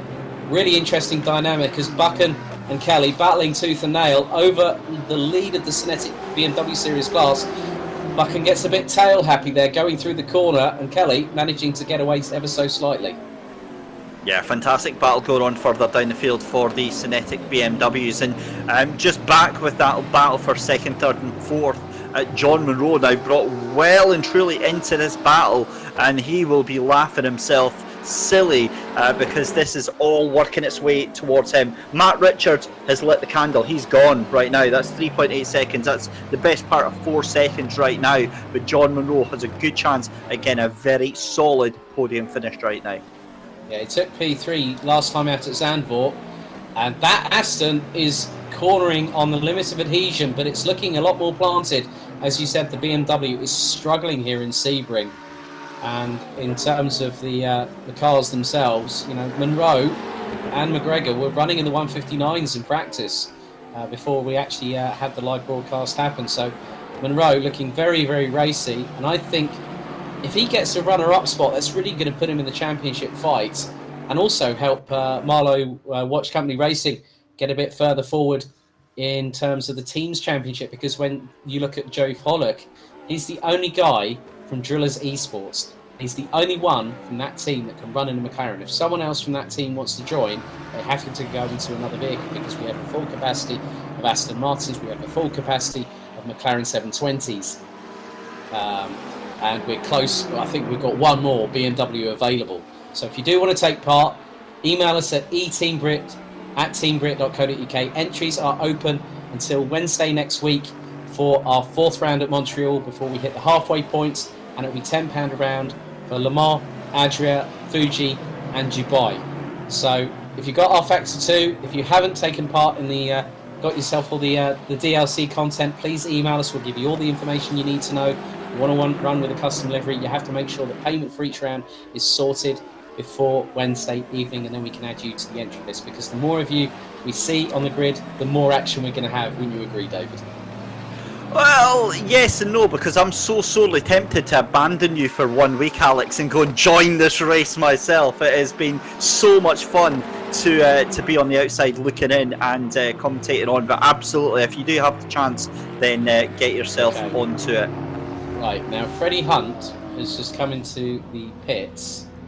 Yeah, he had the most unusual pit entry that I've possibly seen. He got to the pit entry, reversed halfway down the start finish straight, and then went back in again.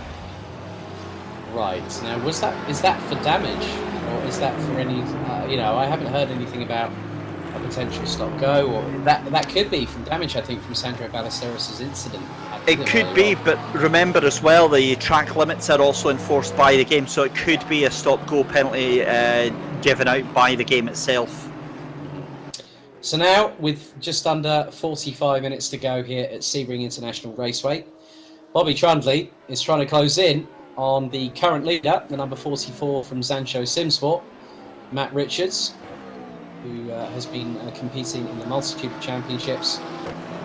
He has also been racing the Virtual Motorsport Online Touring Car UK Championship as part of a 3-driver crew there, which includes Dan Kell and Lewis McGlade.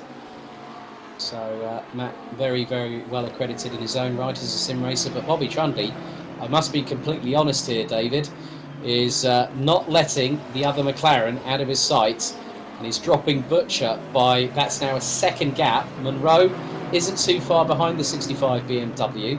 So it's getting rather interesting between the top 4, wouldn't you say? It certainly is.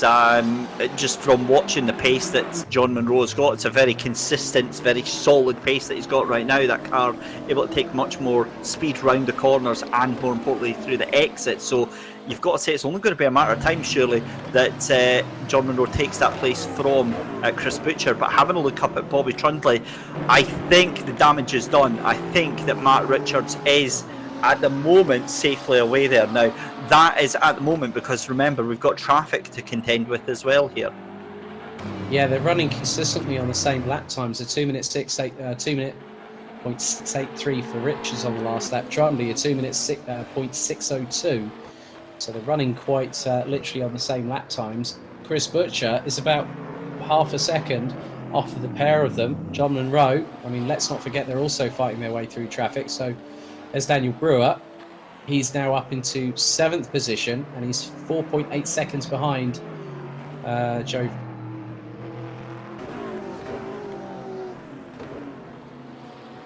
Okay, I've just been heard that there was a racing incident that's just been put into my direction by our race director, that Daniel Hyde and Bradley Brockies.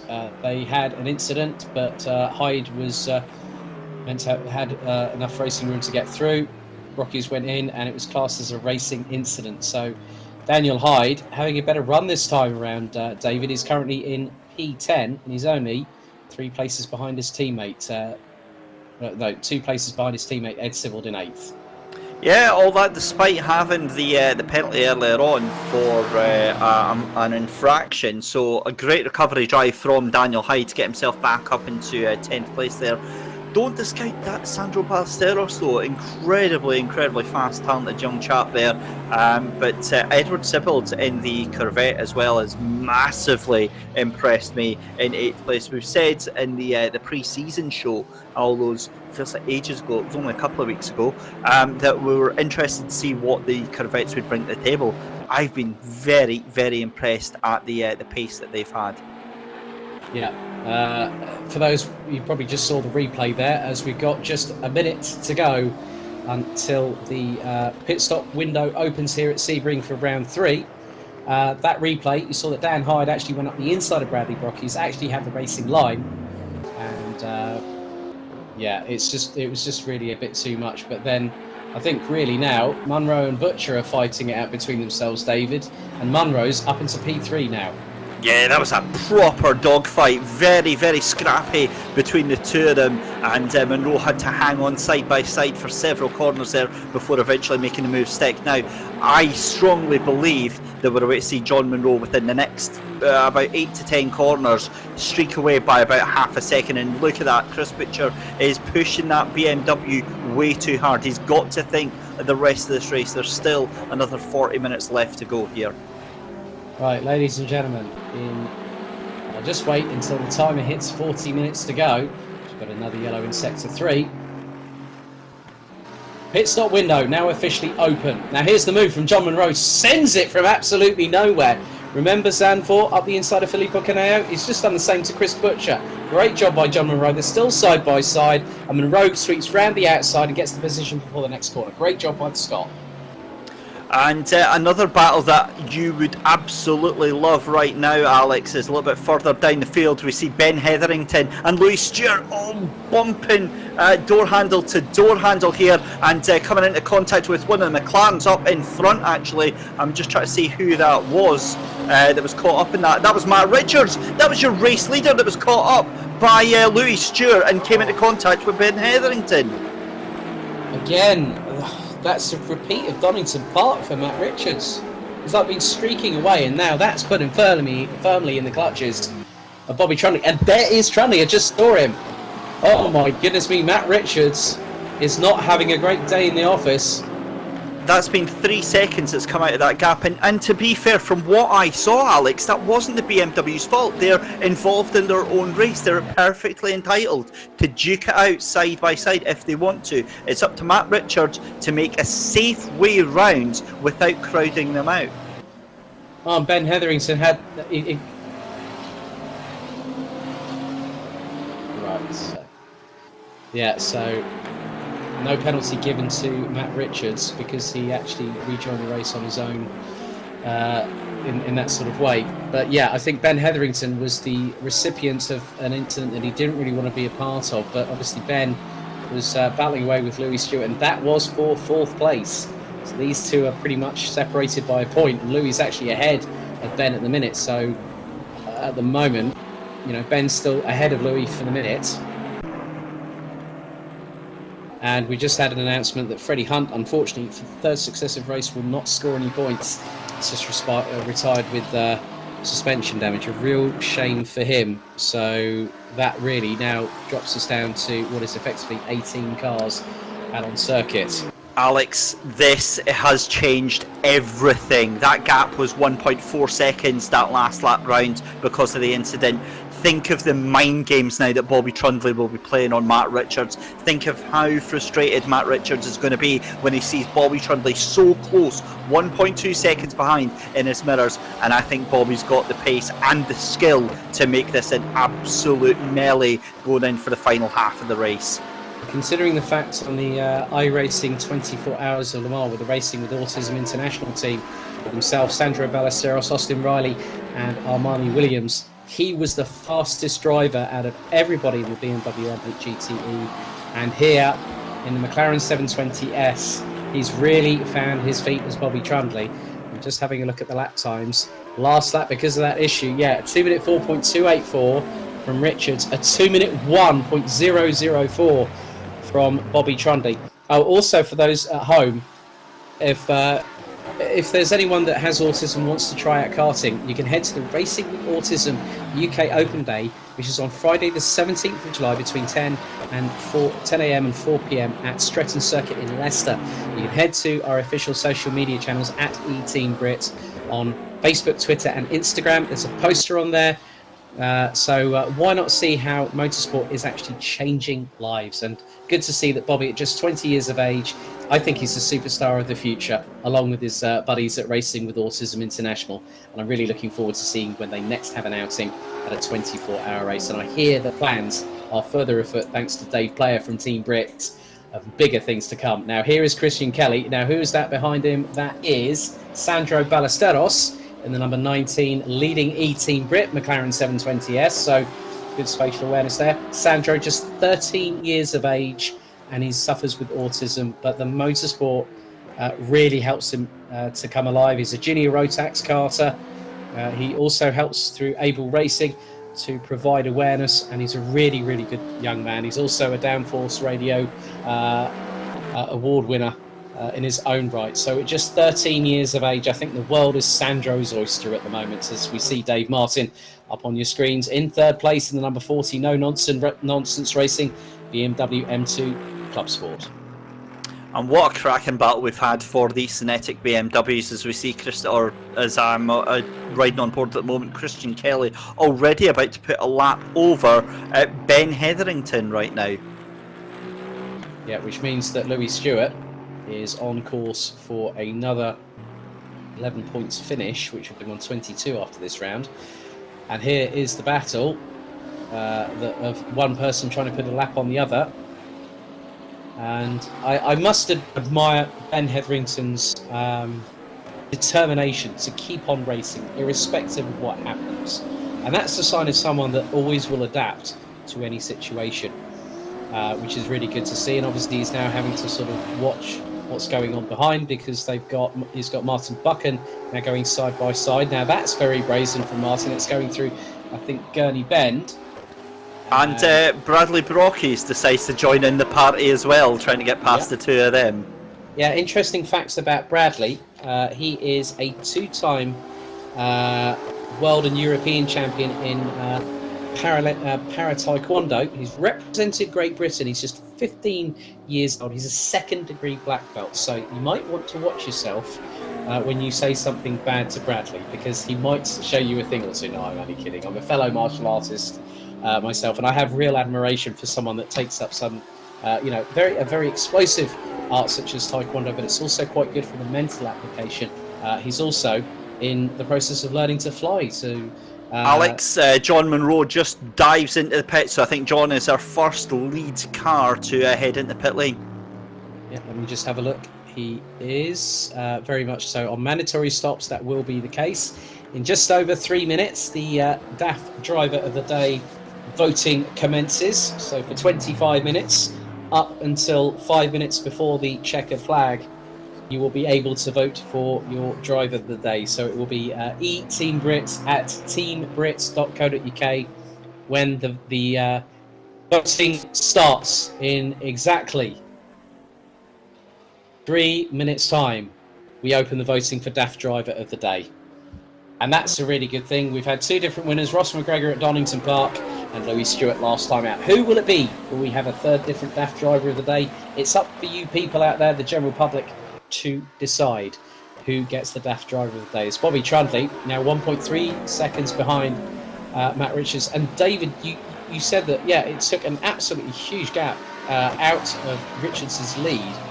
And Bobby Trundley, I think, is just going to, just hit the apexes, hit the braking zones at the right points, use Richards as a yardstick and gauge his own performance as a base of that as we go onto the roof cam here on the number 23 through into Le Mans down the Almond Straight. Let's see what the top speeds the lead drivers are doing at the moment. So he's probably pulling fourth gear, probably now up into fifth. Yeah. So getting close to 250 kilometers an hour. 255. That's close to 160 miles an hour that they're pushing. He's about 250 meters that he's actually braking before the corner.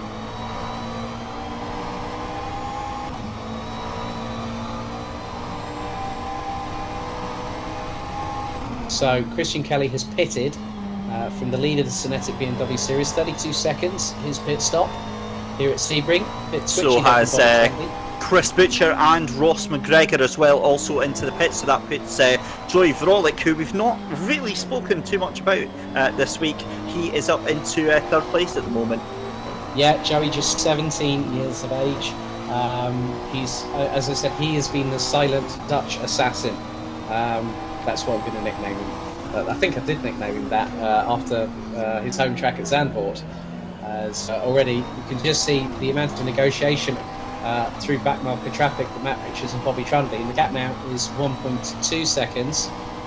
Last lap around, Matt Richards scored a 2-minute 1.043. Bobby Trundley a 2-minute 0.669.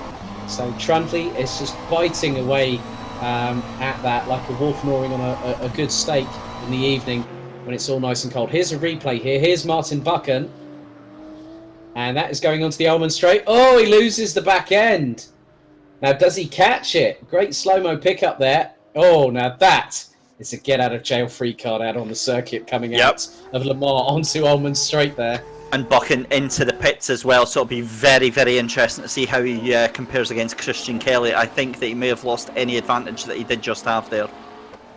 Yeah, so very shortly, as Dave Martin now pits, so Christian Kelly, once he's coming down the Almond Straight as we speak, and he's so at the moment, let's see if Martin Buchan, so I'll keep an eye on his pit stop time, because for those watching on the screen at home, the P with the big number is the amount of time that they're spending in the pits, and we've had a DNF from Max Spooner as well.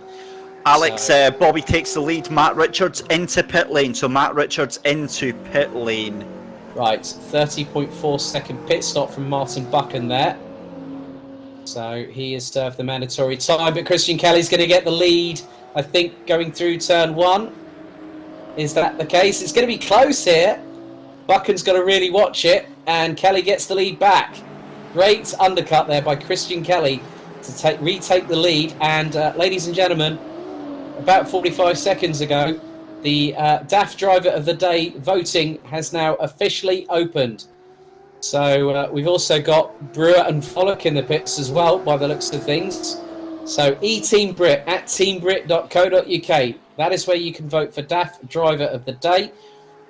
We will, if it goes to a casting vote, myself and David will confer post-race to find out who that will be, and then we will announce who will be the DAF Driver of the Day, and they'll get a goodie bag filled with merchandise and collectibles. So Christian Kelly doing a great job on the undercut on Martin Buchan there, David, to take the lead. As here is John Munro, and just up ahead is Matt Richards.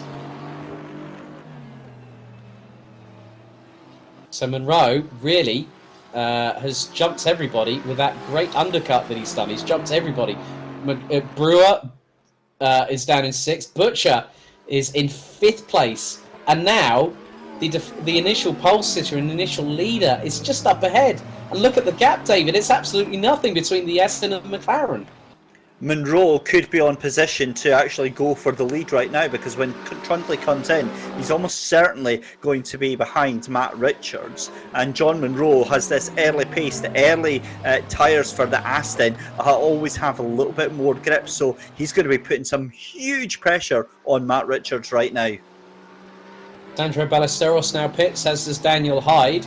So, yeah, this is really getting interesting now. You can just see how much John Munro is working behind the wheel of the 33 Aston Martin. But Richards has had Trundley to deal with. Now he's got John Munro.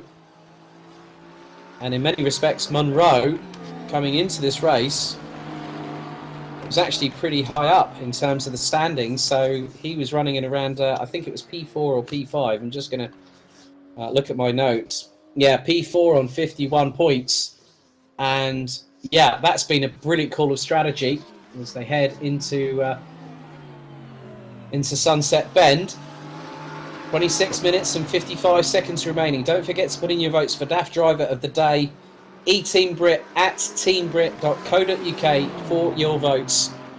To get them in before the timer runs out in just around 21 3/4 minutes time.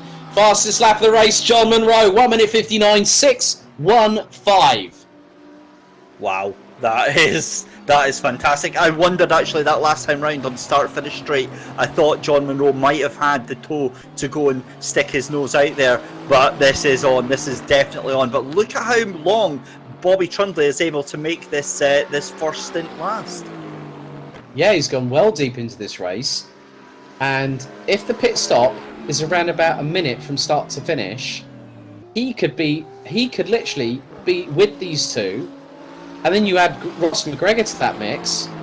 Holy cow, we have a 4-way scrap for the lead on round 3, and we have only just gotten started. John Munro is absolutely hounding Matt Richards right now. You feel like it's going to be any time through either this lap or the very next one as he comes to the back of, I think that's Dave Martin just now. It certainly is. Yeah, so very interesting to see what will happen. But yeah, Munro really, he is like a bit of a dark horse, and the car that he's in, you know, very much reflects that, doesn't it? Because he's always been on the pace, and as you keep on saying, yeah, whenever I see it, it's always disgusting to see how talented the guy is, to coin a phrase. Yeah, and I say that in the nicest possible way. Obviously, I know John very well in real life. We're good friends, and it's absolute jealousy that it invokes in you, because honestly, the talent that this young lad has got is just bewildering. I'm a good bit older than John, and I just wish I had a fraction of the talent that he has, and it does him. I described him in a podcast I did with him a few weeks ago as a bit of a legend of mine, and you know, it makes you feel proud being Scottish and you know, seeing that this lad has got a very bright future ahead of him. Yeah. Then all of a sudden, and I feel like I'm definitely makes me feel ancient in comparison to him. I'm like 20 years his senior, and now I'm revealing my age, and that's not an easy thing to admit. What? Really? Yes, I'm 43 in early September. And I keep you heard it here first, folks. Yeah. No. I've said that before to many people, and I've said it on live streams before as well. People go, well, hang on, I thought you were in your early 30s. Well, thank you very much. So you heard it here on the eTeam BRIT GT3 Challenge live broadcast, and I'm not afraid to embarrass myself. As they say, David, if you can't have a laugh at yourself, life is not worth living. It certainly isn't. It certainly isn't. Right, let's have a look at Bobby Trundley, because I think he's got 6 minutes in which he's got left to pit. I believe so, unless my maths is completely out. But yeah, he's certainly going deep on this. Yeah, so race control just confirming that 3.5 minutes left to go. So this is going to be it. This is going to be his last lap out, if he has done his timing properly. Very much the case, as I'm just giving a little bit of a reminder for those people watching on the relevant live streams to get your votes in for DAF Driver of the Day. They are in all the respective, so the Let's Race Facebook page, the eTeam BRIT Facebook page, and it's also in the YouTube chat as well. I'm also going to try and see, I've got to put that through onto Twitch. So you've got 22 minutes and 45 seconds remaining, and Bobby Trundley, I think this is going to be a last gasp moment. You remember when Max Spooner at Donington Park came in to the pits with 15 seconds to go? Imagine with the way that Trundley's probably fueled that to the absolute brim, and he's got that set up spot on, and now he's got that opportunity to move that car further forward, and then Richards has got to start putting in hot laps, and Richards is responding. A 1 minute 59.256 from the number 44. We've already had our first vote in for DAF Driver of the Day. Don't forget eTeam BRIT at teambrit.co.uk to put in your votes. So we've already got one on the door. Let's see if we can get some more in the next 17 minutes before we close things off with 5 minutes to go on the timing here. So at the moment, Trundley leads by a colossal 1 minute gap ahead of Matt Richards. Here he comes into the pits. Right, so Trundley's in. Okay, that was the moment we were waiting for, with about 1 minute 40 to go on. So we've had another one put in there. Right, they're starting to flood in, and we've already got someone slightly ahead of everybody else. So don't forget eTeam BRIT at teambrit.co.uk for your vote for DAF Driver of the Day. Please keep them coming in. So yeah, already my notepad is out, and I'm scribbling away with names and everything like that, so which is all good. A bit of a moment there for Martin Buchan, who gets unlapped there by Ben Hetherington. I don't think he saw that one coming. Just up ahead of them is Louis Stewart there in the SYNETIQ BMW Series, David. Here comes Matt Richards, though, out of Sunset Bend and across the line. He's going to take back first place, and that's going to move John Munro up into second place there. Well, I think it was very much a case that Bobby Trundle had to throw caution. Oh, and a big moment there for Ross McGregor in Sunset Bend there. He was trying to catch up to the back of Chris Butcher and throws it sideways into the wall. Now, I wonder if that car, that second Aston Martin, has got any damage, or if he's just grazed the tyre barrier on that outside wall. Yeah, I think probably we'll have to see about that as the see how he gets on as such. But yeah, it's just going to be a case of seeing what can Ross do to sort of recover from that. So it's not going to be easy for him, it's not going to be easy for anybody. Right, let's have a look. We're on board with Ross at the moment. Oh, he just loses the back end. Pit lane closed. Pit lane now officially closed. That is it for the pit lane. Yeah, and he smacks the barrier on the left-hand side. That's probably damaged the rear left suspension there. So Trundle now has really got a chance. I think both Munro and Trundle are going to be danger men for Richards. Richards really needs to keep an eye out on what's going to happen over the next few moments, because we've got 19.5 minutes remaining of this race, and still I can't believe how competitive it has been all the way through. It's been so unbelievably close, and even into this final stage here where we see Matt Richards 3 seconds ahead of John Munro and then another 6 seconds ahead of Bobby Trundle. They've had a brilliant battle, but then you go back to the battle between 4th, 5th and 6th place there. They're separated by just a couple of seconds as well there. So really all the way down, even down into your SYNETIQ BMW challenge, sorry, the SYNETIQ BMWs rather, Martin Buchan just trying his very, very best to hold on to the back there of Christian Kelly. Right, the votes are flooding in like I don't know what at the moment. I'm losing count now, because we've had quite a few come in just now. Or Daft Driver of the Day. Yeah, that was a bit of a moment there, wasn't it? Not what he wanted there, but it's. I think Chris Butcher was completely right when he said it's not going to be an easy day, and it hasn't, because Richards is what? Not more than probably about 3 or so seconds up the road, well 3.9 ahead of John Munro, but Munro is closing. Louis Stewart sets his best lap of the race just now. So it's not been easy for him. So Munro looking now, who is that up ahead? That's one of the Corvettes, I believe. That might be Dan Hyde, I think, or maybe even Ed Sibbald.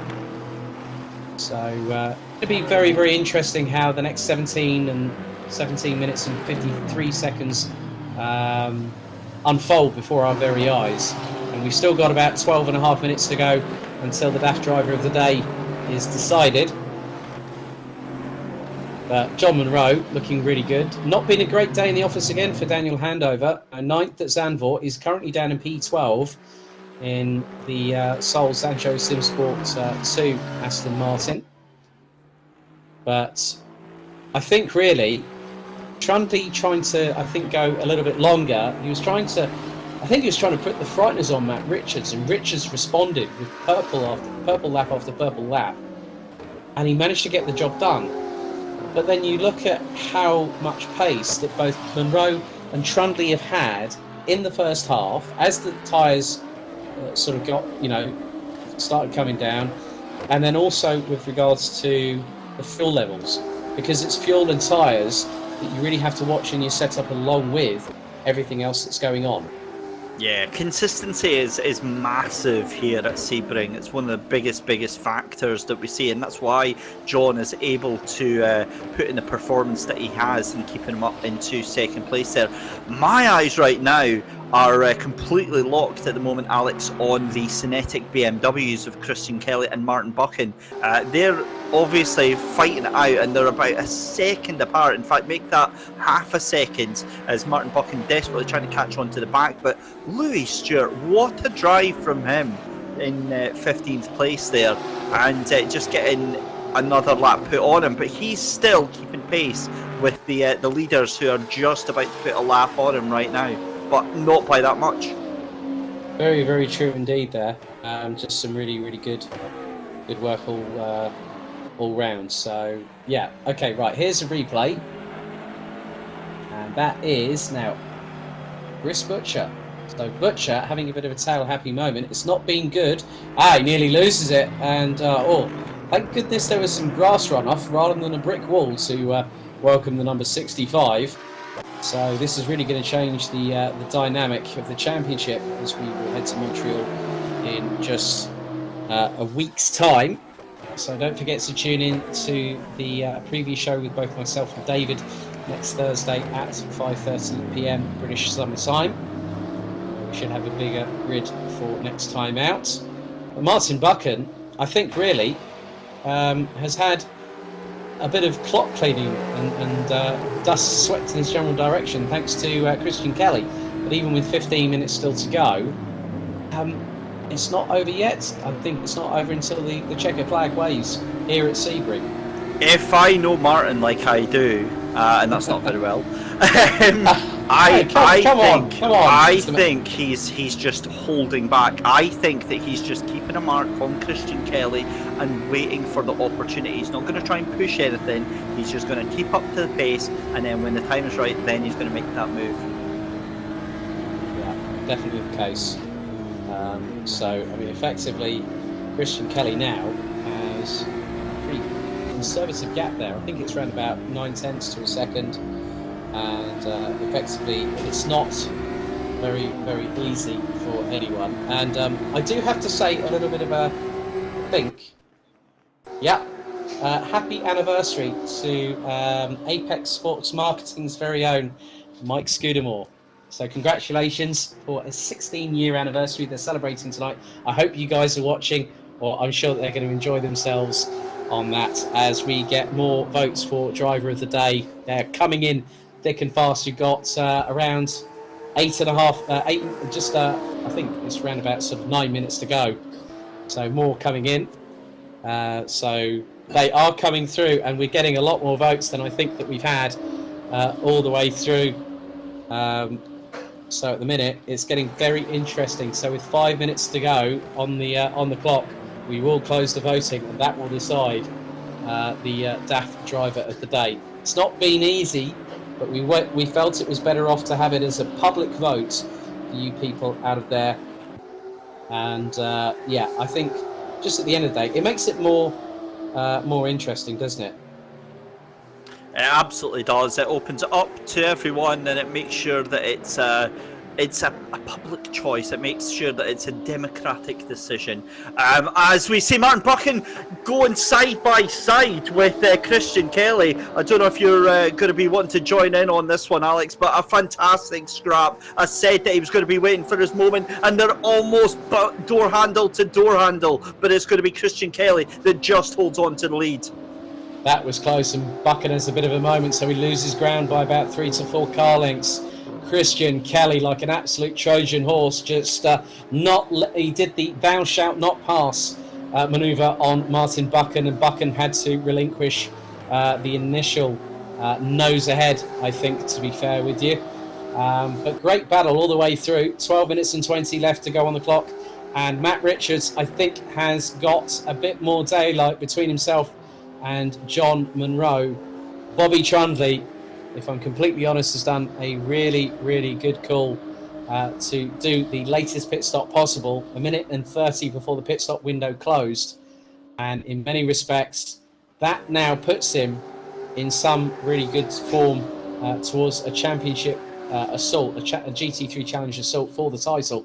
And for those wondering about, in many respects, that winner of the GT3 Challenge gets a Team BRIT Racing Academy Day in the BMW M2 40i. They get a Duratool cabinet. They also get from GR Detailing a single stage corrective detail with 12 months worth of ceramic coating from Andy Tucker's latest sponsor. There is Bobby Trundley, I think, in the top part of our screen, siding his way around the circuit. He's been doing an absolutely fantastic job all the way through. You have just 6 minutes and 10 seconds to put in your DAF Driver of the Day vote. Don't forget to vote for your respective driver, irrespective of the class, and that person will get a DAF goodie bag filled with collectibles and merchandise. Excuse me there.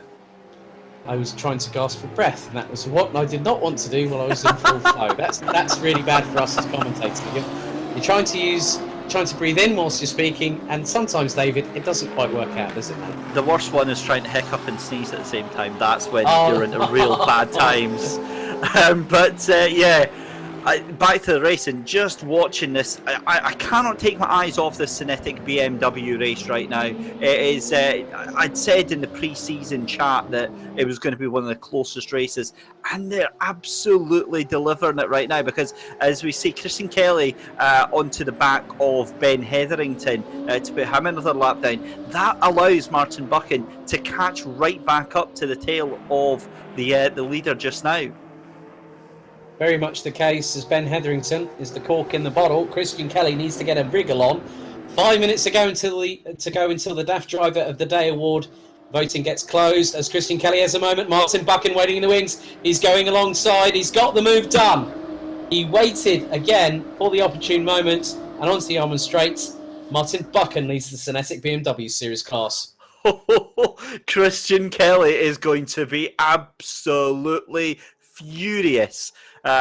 He's going to feel that Ben Hetherington impeded him there, but it was absolutely not the case. Ben Hetherington had a lot of pace there, but this is definitely not over. Christian Kelly is going to push that BMW to catch up with Martin Buchan, but remember what these BMWs are like with their tyres. You push too hard and the tyres are going to get greasy, they're going to get oily, and you're going to start overdriving that car.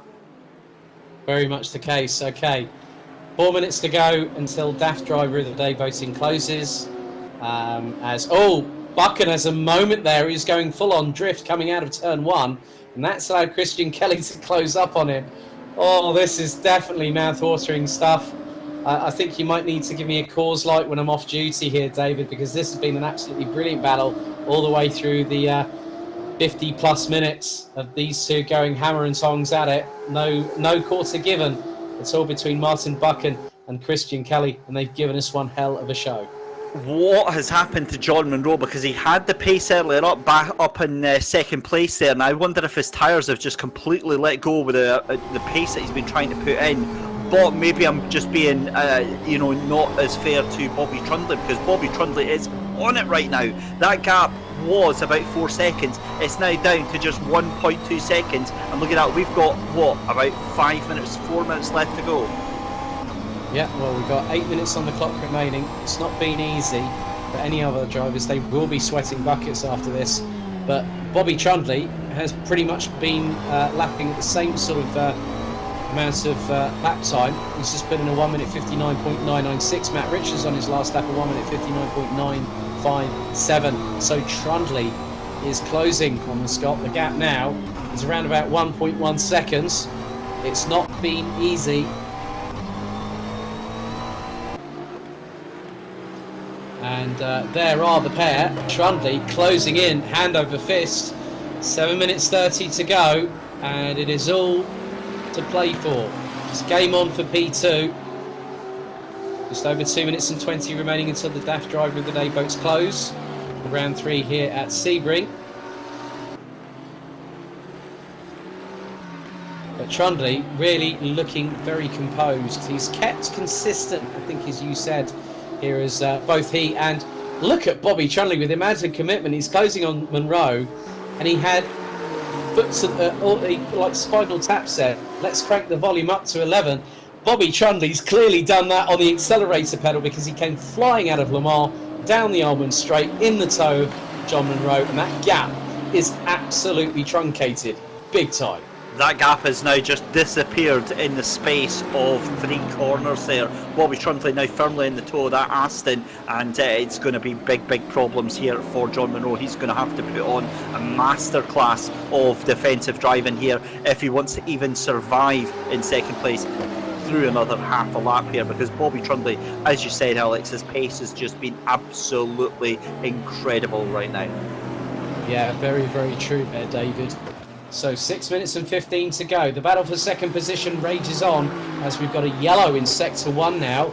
Yeah, just watching that there now, what has happened with Martin Buchan and Christian Kelly, as I flicked through to them, both of them were just recovering, so I don't know if it was an incident involving both of them or if it was involving them separately, but now Christian Kelly looks to be about 8 seconds behind, or 6 seconds behind Martin Buchan.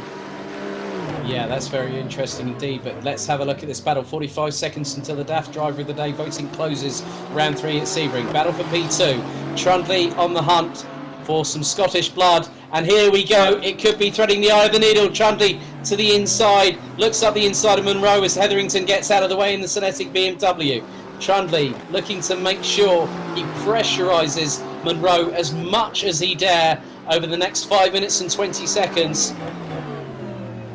Do you know what's going to be really interesting, Alex, is that these two are going to come across the battling leaders for the SYNETIQ BMWs within that 5 minutes. Right, ladies and gentlemen, as second and third go down the straightaway, DAF Driver of the Day voting is closed. That's it.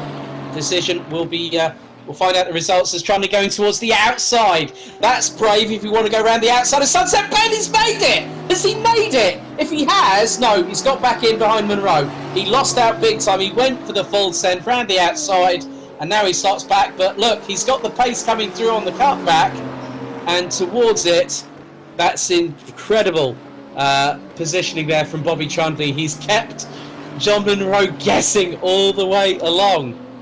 It's not over yet. Look at the tyres of the Aston. They are really starting to scream for mercy right now as Bobby Trundley just piles on the pressure. They've already got past the second place BMW of Christian Kelly, and now it's on to catch up to Martin Buchan as well.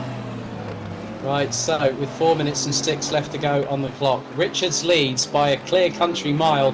Monroe in the hot seat. He's out of the frying pan well and truly into the firing line of Bobby Trundley in for P2. Monroe has a moment.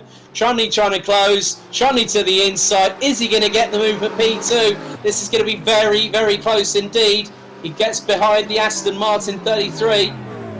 It's not over yet, but Trundley trying to do everything in his power. This is absolutely nail-biting. Trundley's got the inside run. Has he got P2? The pair are still side by side. Monroe gets the inside run for the next corner. Well, Trundley is giving us an absolute dynamite grandstand masterclass as they head down towards Bishop's Bend. The left-hand kink after Flying Fortress, and Trundley going round towards the outside again. He's going to go for it. He's got the inside run. He's up into P2 past Monroe. Great judgment there by Bobby Trundley. What a move, and just half a lap earlier I said John Monroe is going to have to give us an absolute defensive masterclass if he wants to hold on to that second place, and my goodness me, is that not exactly what he just did there? He's lost out to Bobby Trundley, but what a drive from the pair of them, and this is what you want to see, such tight, close, defensive and respectful racing between these two. Very much the case. So we go into the last 2 minutes and 36 seconds. There were a couple of votes for the DAF Driver of the Day that have to be disallowed. Oh, now that's what's happened. Kelly hits the back bumper of Buchan, and Kelly is the one that's hung out to dry. So Christian Kelly, I think is closed a little bit on Martin Buchan, but it's not been easy. As I was saying, there were a couple of votes for the DAF Driver of the Day that did actually happen. Well, there was one that actually happened post. So there is a interesting discussion that we're going to have about who is the driver of the day. We'll announce that post-race. But 2 minutes to go. There's Daniel Brewer just behind Chris Butcher, his teammate. It's been quite a good recovery from Daniel Brewer there as Trundley now starting to pull away from Monroe. And Trundley now has really cemented his opportunity, now being the only Team BRIT car to secure points after the disaster for Andy Tucker in the contact with Max Spooner earlier on. 90 seconds to go here. It's been really interesting, this race, but this battle with Bobby Trundley, I think, doing the move of the season so far, around the outside, going to,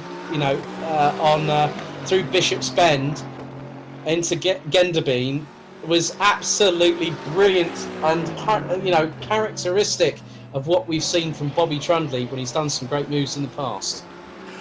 My thing that I've taken away from tonight is what an absolute game changer this is for the season so far, Alex. Matt Richards was coming into tonight 66 points, and that was just 5 points behind Chris Butcher. Chris Butcher, your championship leader, now down into 5th place, and Matt Richards up into 1st. So I'm pretty sure, from my basic arithmetic, we could have a new leader.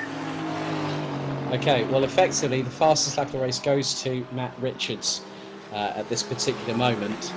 And, yeah, I think you might be right, because I've just now got to refer to... I'm going to do some calculations. I was going to say, that's why I said think. I'm not absolutely sure whatsoever, but yeah, nonetheless, Matt Richards has done an exemplary drive, 11 seconds up the road ahead of Bobby Trundley and John Munro, and that certainty, that battle that Bobby Trundley was starting to get ahead has lit itself back up, is rekindled, because John Munro now right on the back of Bobby Trundley, and this is setting itself up to be an absolute stormer of a finish for these two. It's now just 0.2 of a second. John Munro tries to go out to the outside of Hairpin Bend there, doesn't make it work, and boots the Aston Martin back into life, and will try and regroup, but that might be all she wrote for John Munro.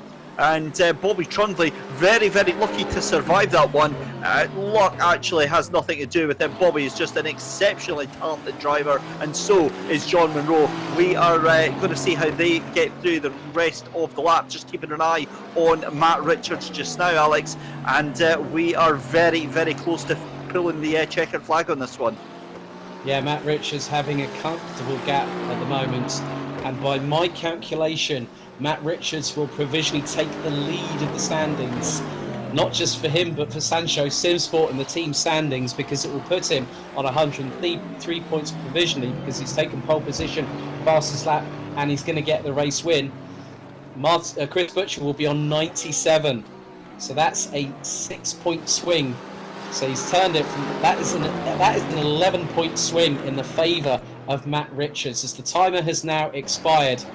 Let's just see, will we get the checkered flag, because I think he's slowing to a crawl and across the line. That's it, Matt Richards has done it. So a win for Matt Richards for Zansho SimSport. Bobby Trundley, by a mere whisker, about a car length and a half, takes second ahead of John Munro.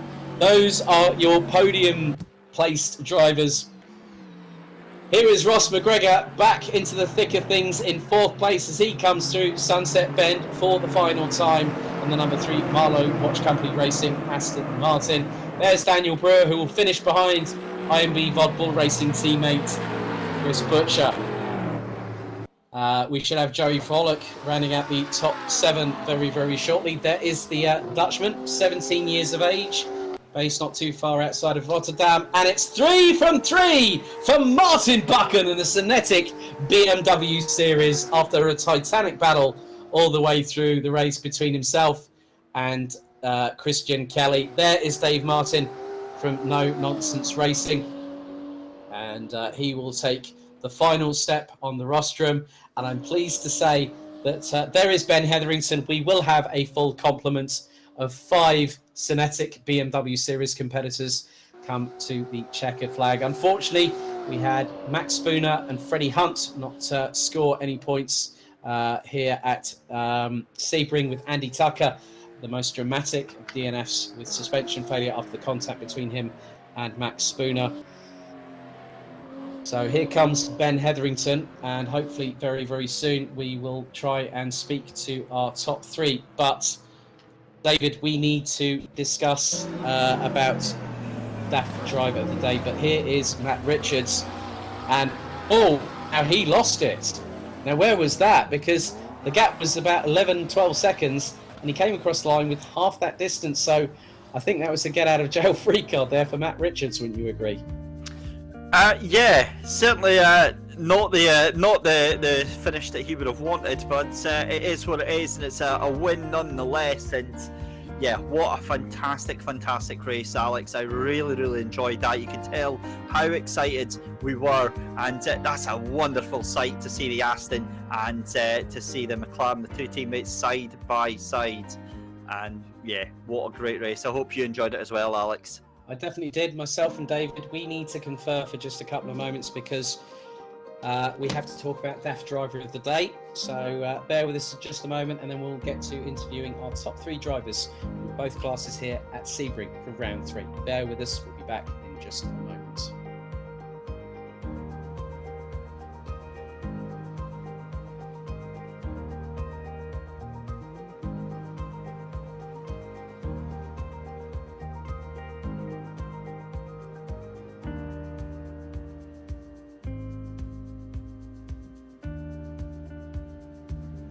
Right, so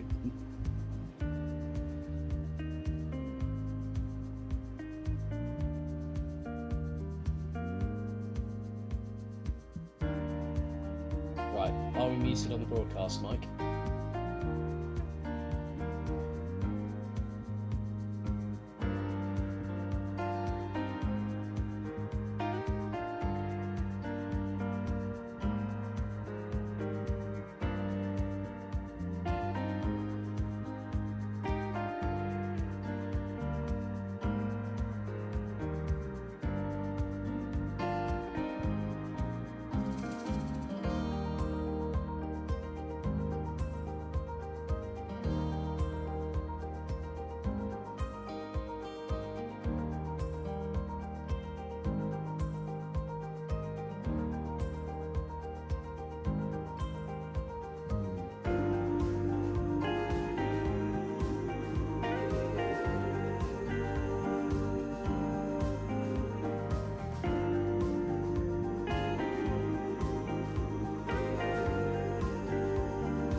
Okay, let's have a chat with race 3 winner for the GT3 Challenge, Matt Richards from Zansho SimSport. Congratulations, you break Chris Butcher's winning streak here at Sebring. How do you feel? Pretty damn good, to be honest. Yeah, we worked hard on that one. The setup was pretty much perfect for the whole race, and just pushed hard. I knew that I had maybe a little bit of a advantage in quali, and then in race leading up to the race, I quickly peeped at his stream and heard him saying something about hoping that I'd go for the short field strategy, which gave me the idea of what Chris was going to do in the race. But yeah, just pushed hard, a lot of hard work and pretty decent pace, I think. Well, congratulations, because as a result of not only taking the provisional lead in the standings, you came from a 5-point deficit to a 6-point advantage. That's a great way to round off week 3, but you're looking forward to Montreal next week? 100%. It's I really dislike Sebring, so it's one of the ones that I wanted to push a little bit harder result. But Montreal, I really like the track layout. Works quite well for me. So yeah, looking forward to Montreal and Le Mans, and hopefully we can extend the championship lead a little bit now that we've finally got it. Brilliant, well done. You'll have a bottle of Copperfield London Dry Gin winging its way to you in the not too distant future. Congratulations, Matt. Finally. Thank you very much. No problem at all. Okay, thank you to Matt Richards from Zansho SimSport. Next up, we'll get our second place finisher.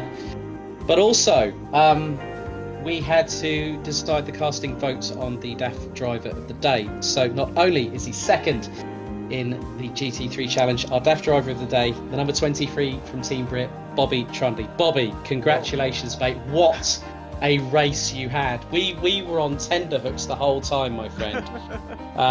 But great comeback. That puts you on to effectively 76 points now, bringing you a bit further up the table, I believe, after what was a great race. So not only second place, but DAF driver of the day here at round 3 at Sebring. How do you feel, buddy? Makes it even better, doesn't it? I think I don't drink, but I might get pissed off now.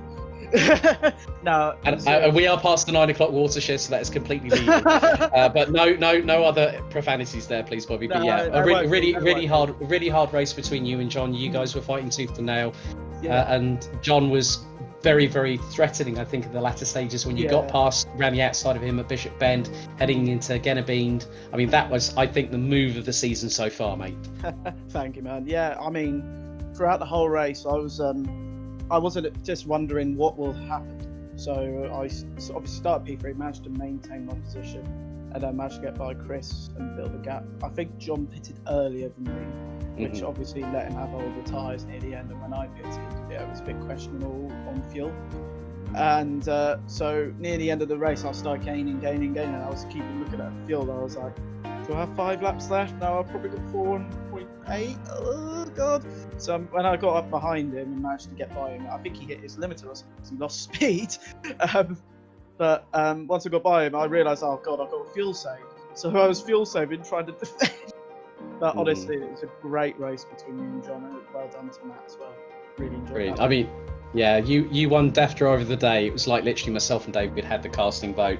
27.7% out of the votes that we got were equal for you and Chris Butcher. So well done, mate. Congratulations. Look forward to seeing you next week in Canada. Brilliant. Well done, Bobby Trundy. Okay, next up we will have our final step on the rostrum, a second successive third place finish for Marlow Watch Company Racing's Mr. John Munro. Let's see if we can have a chat with the young Glaswegian. So let's just see if we can get that sorted out.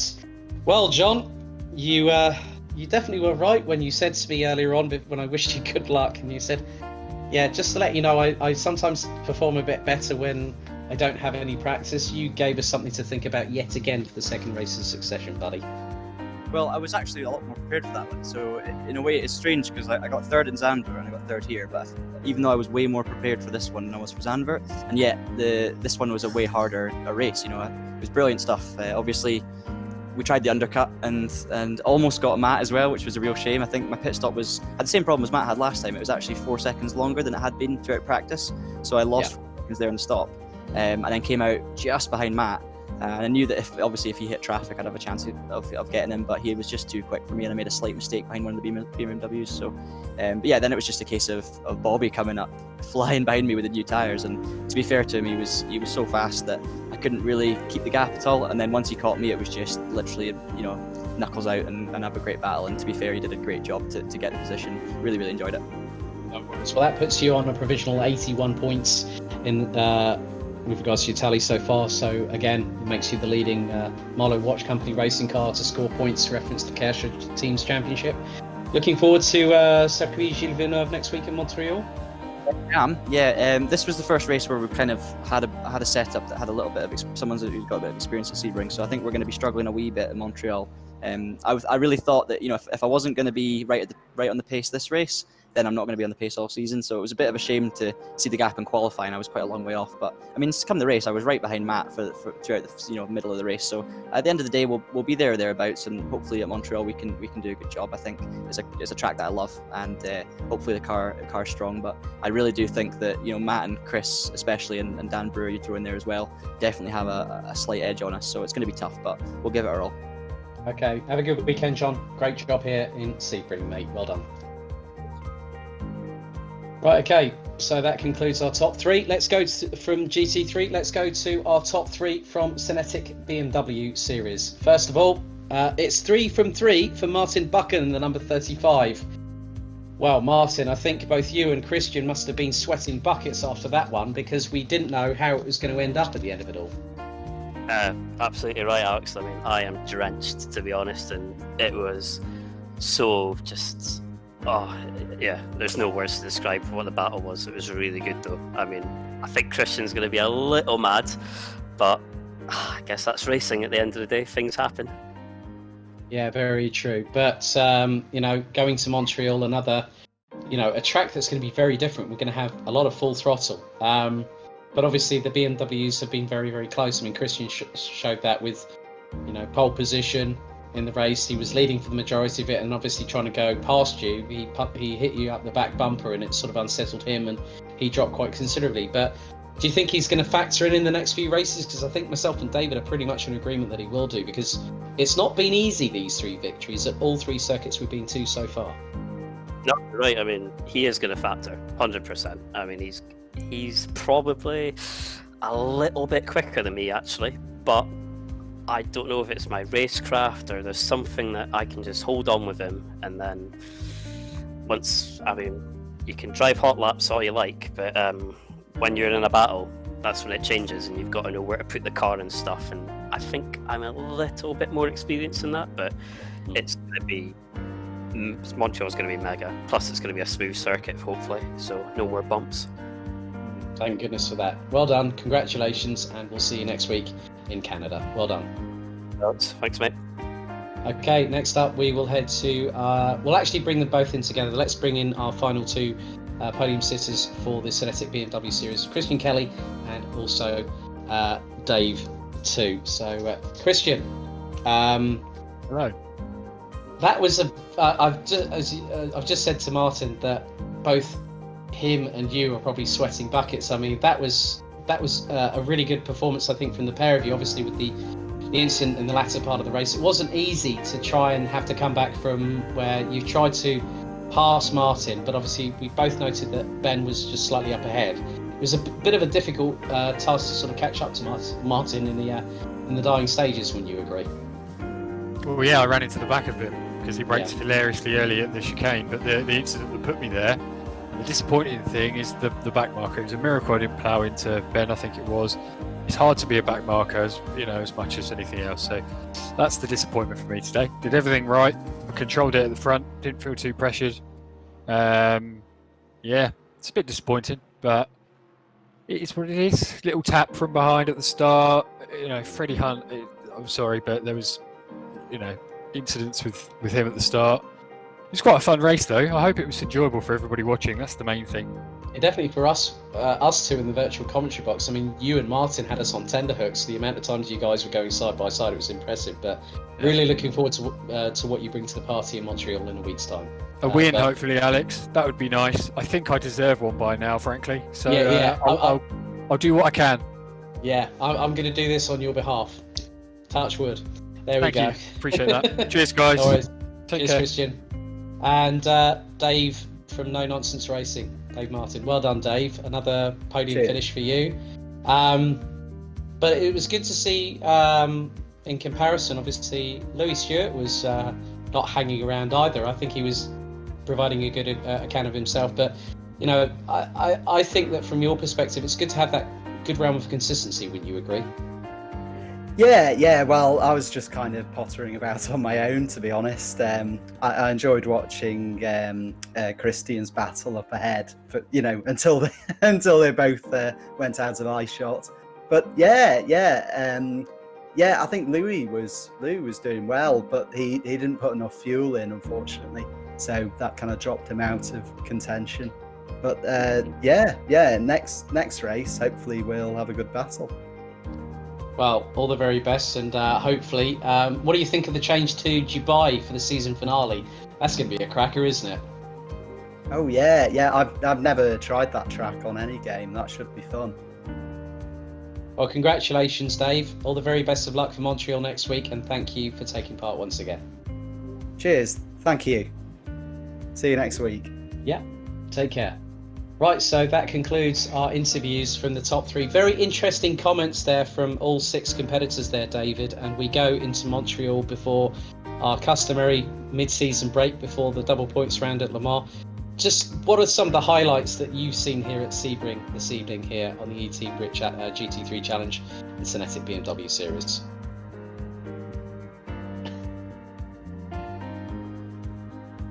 Matt Richards away to streak off into the sunset and crucially do a big impact on the championship standings. But yeah, it has to be about Bobby Trundley. What a battle between him and John Munro for that second place. Some great battles through the rest of the field, but another win as well for Martin Buchan. It's going to have to start getting under control if any of the other SYNETIQ challengers are going to catch up to him. Well, there we go. That's it. That is all said and done here at Sebring International Raceway with myself, Alex Goldschmidt, and David Christie, your commentators for the eTeam BRIT GT3 Challenge and SYNETIQ BMW Series. And next week, we head to Canada, to the Circuit Gilles Villeneuve, where we say bonjour to Montreal. See you in a week's time. Thank you for watching, and have a great weekend, whatever you're up to.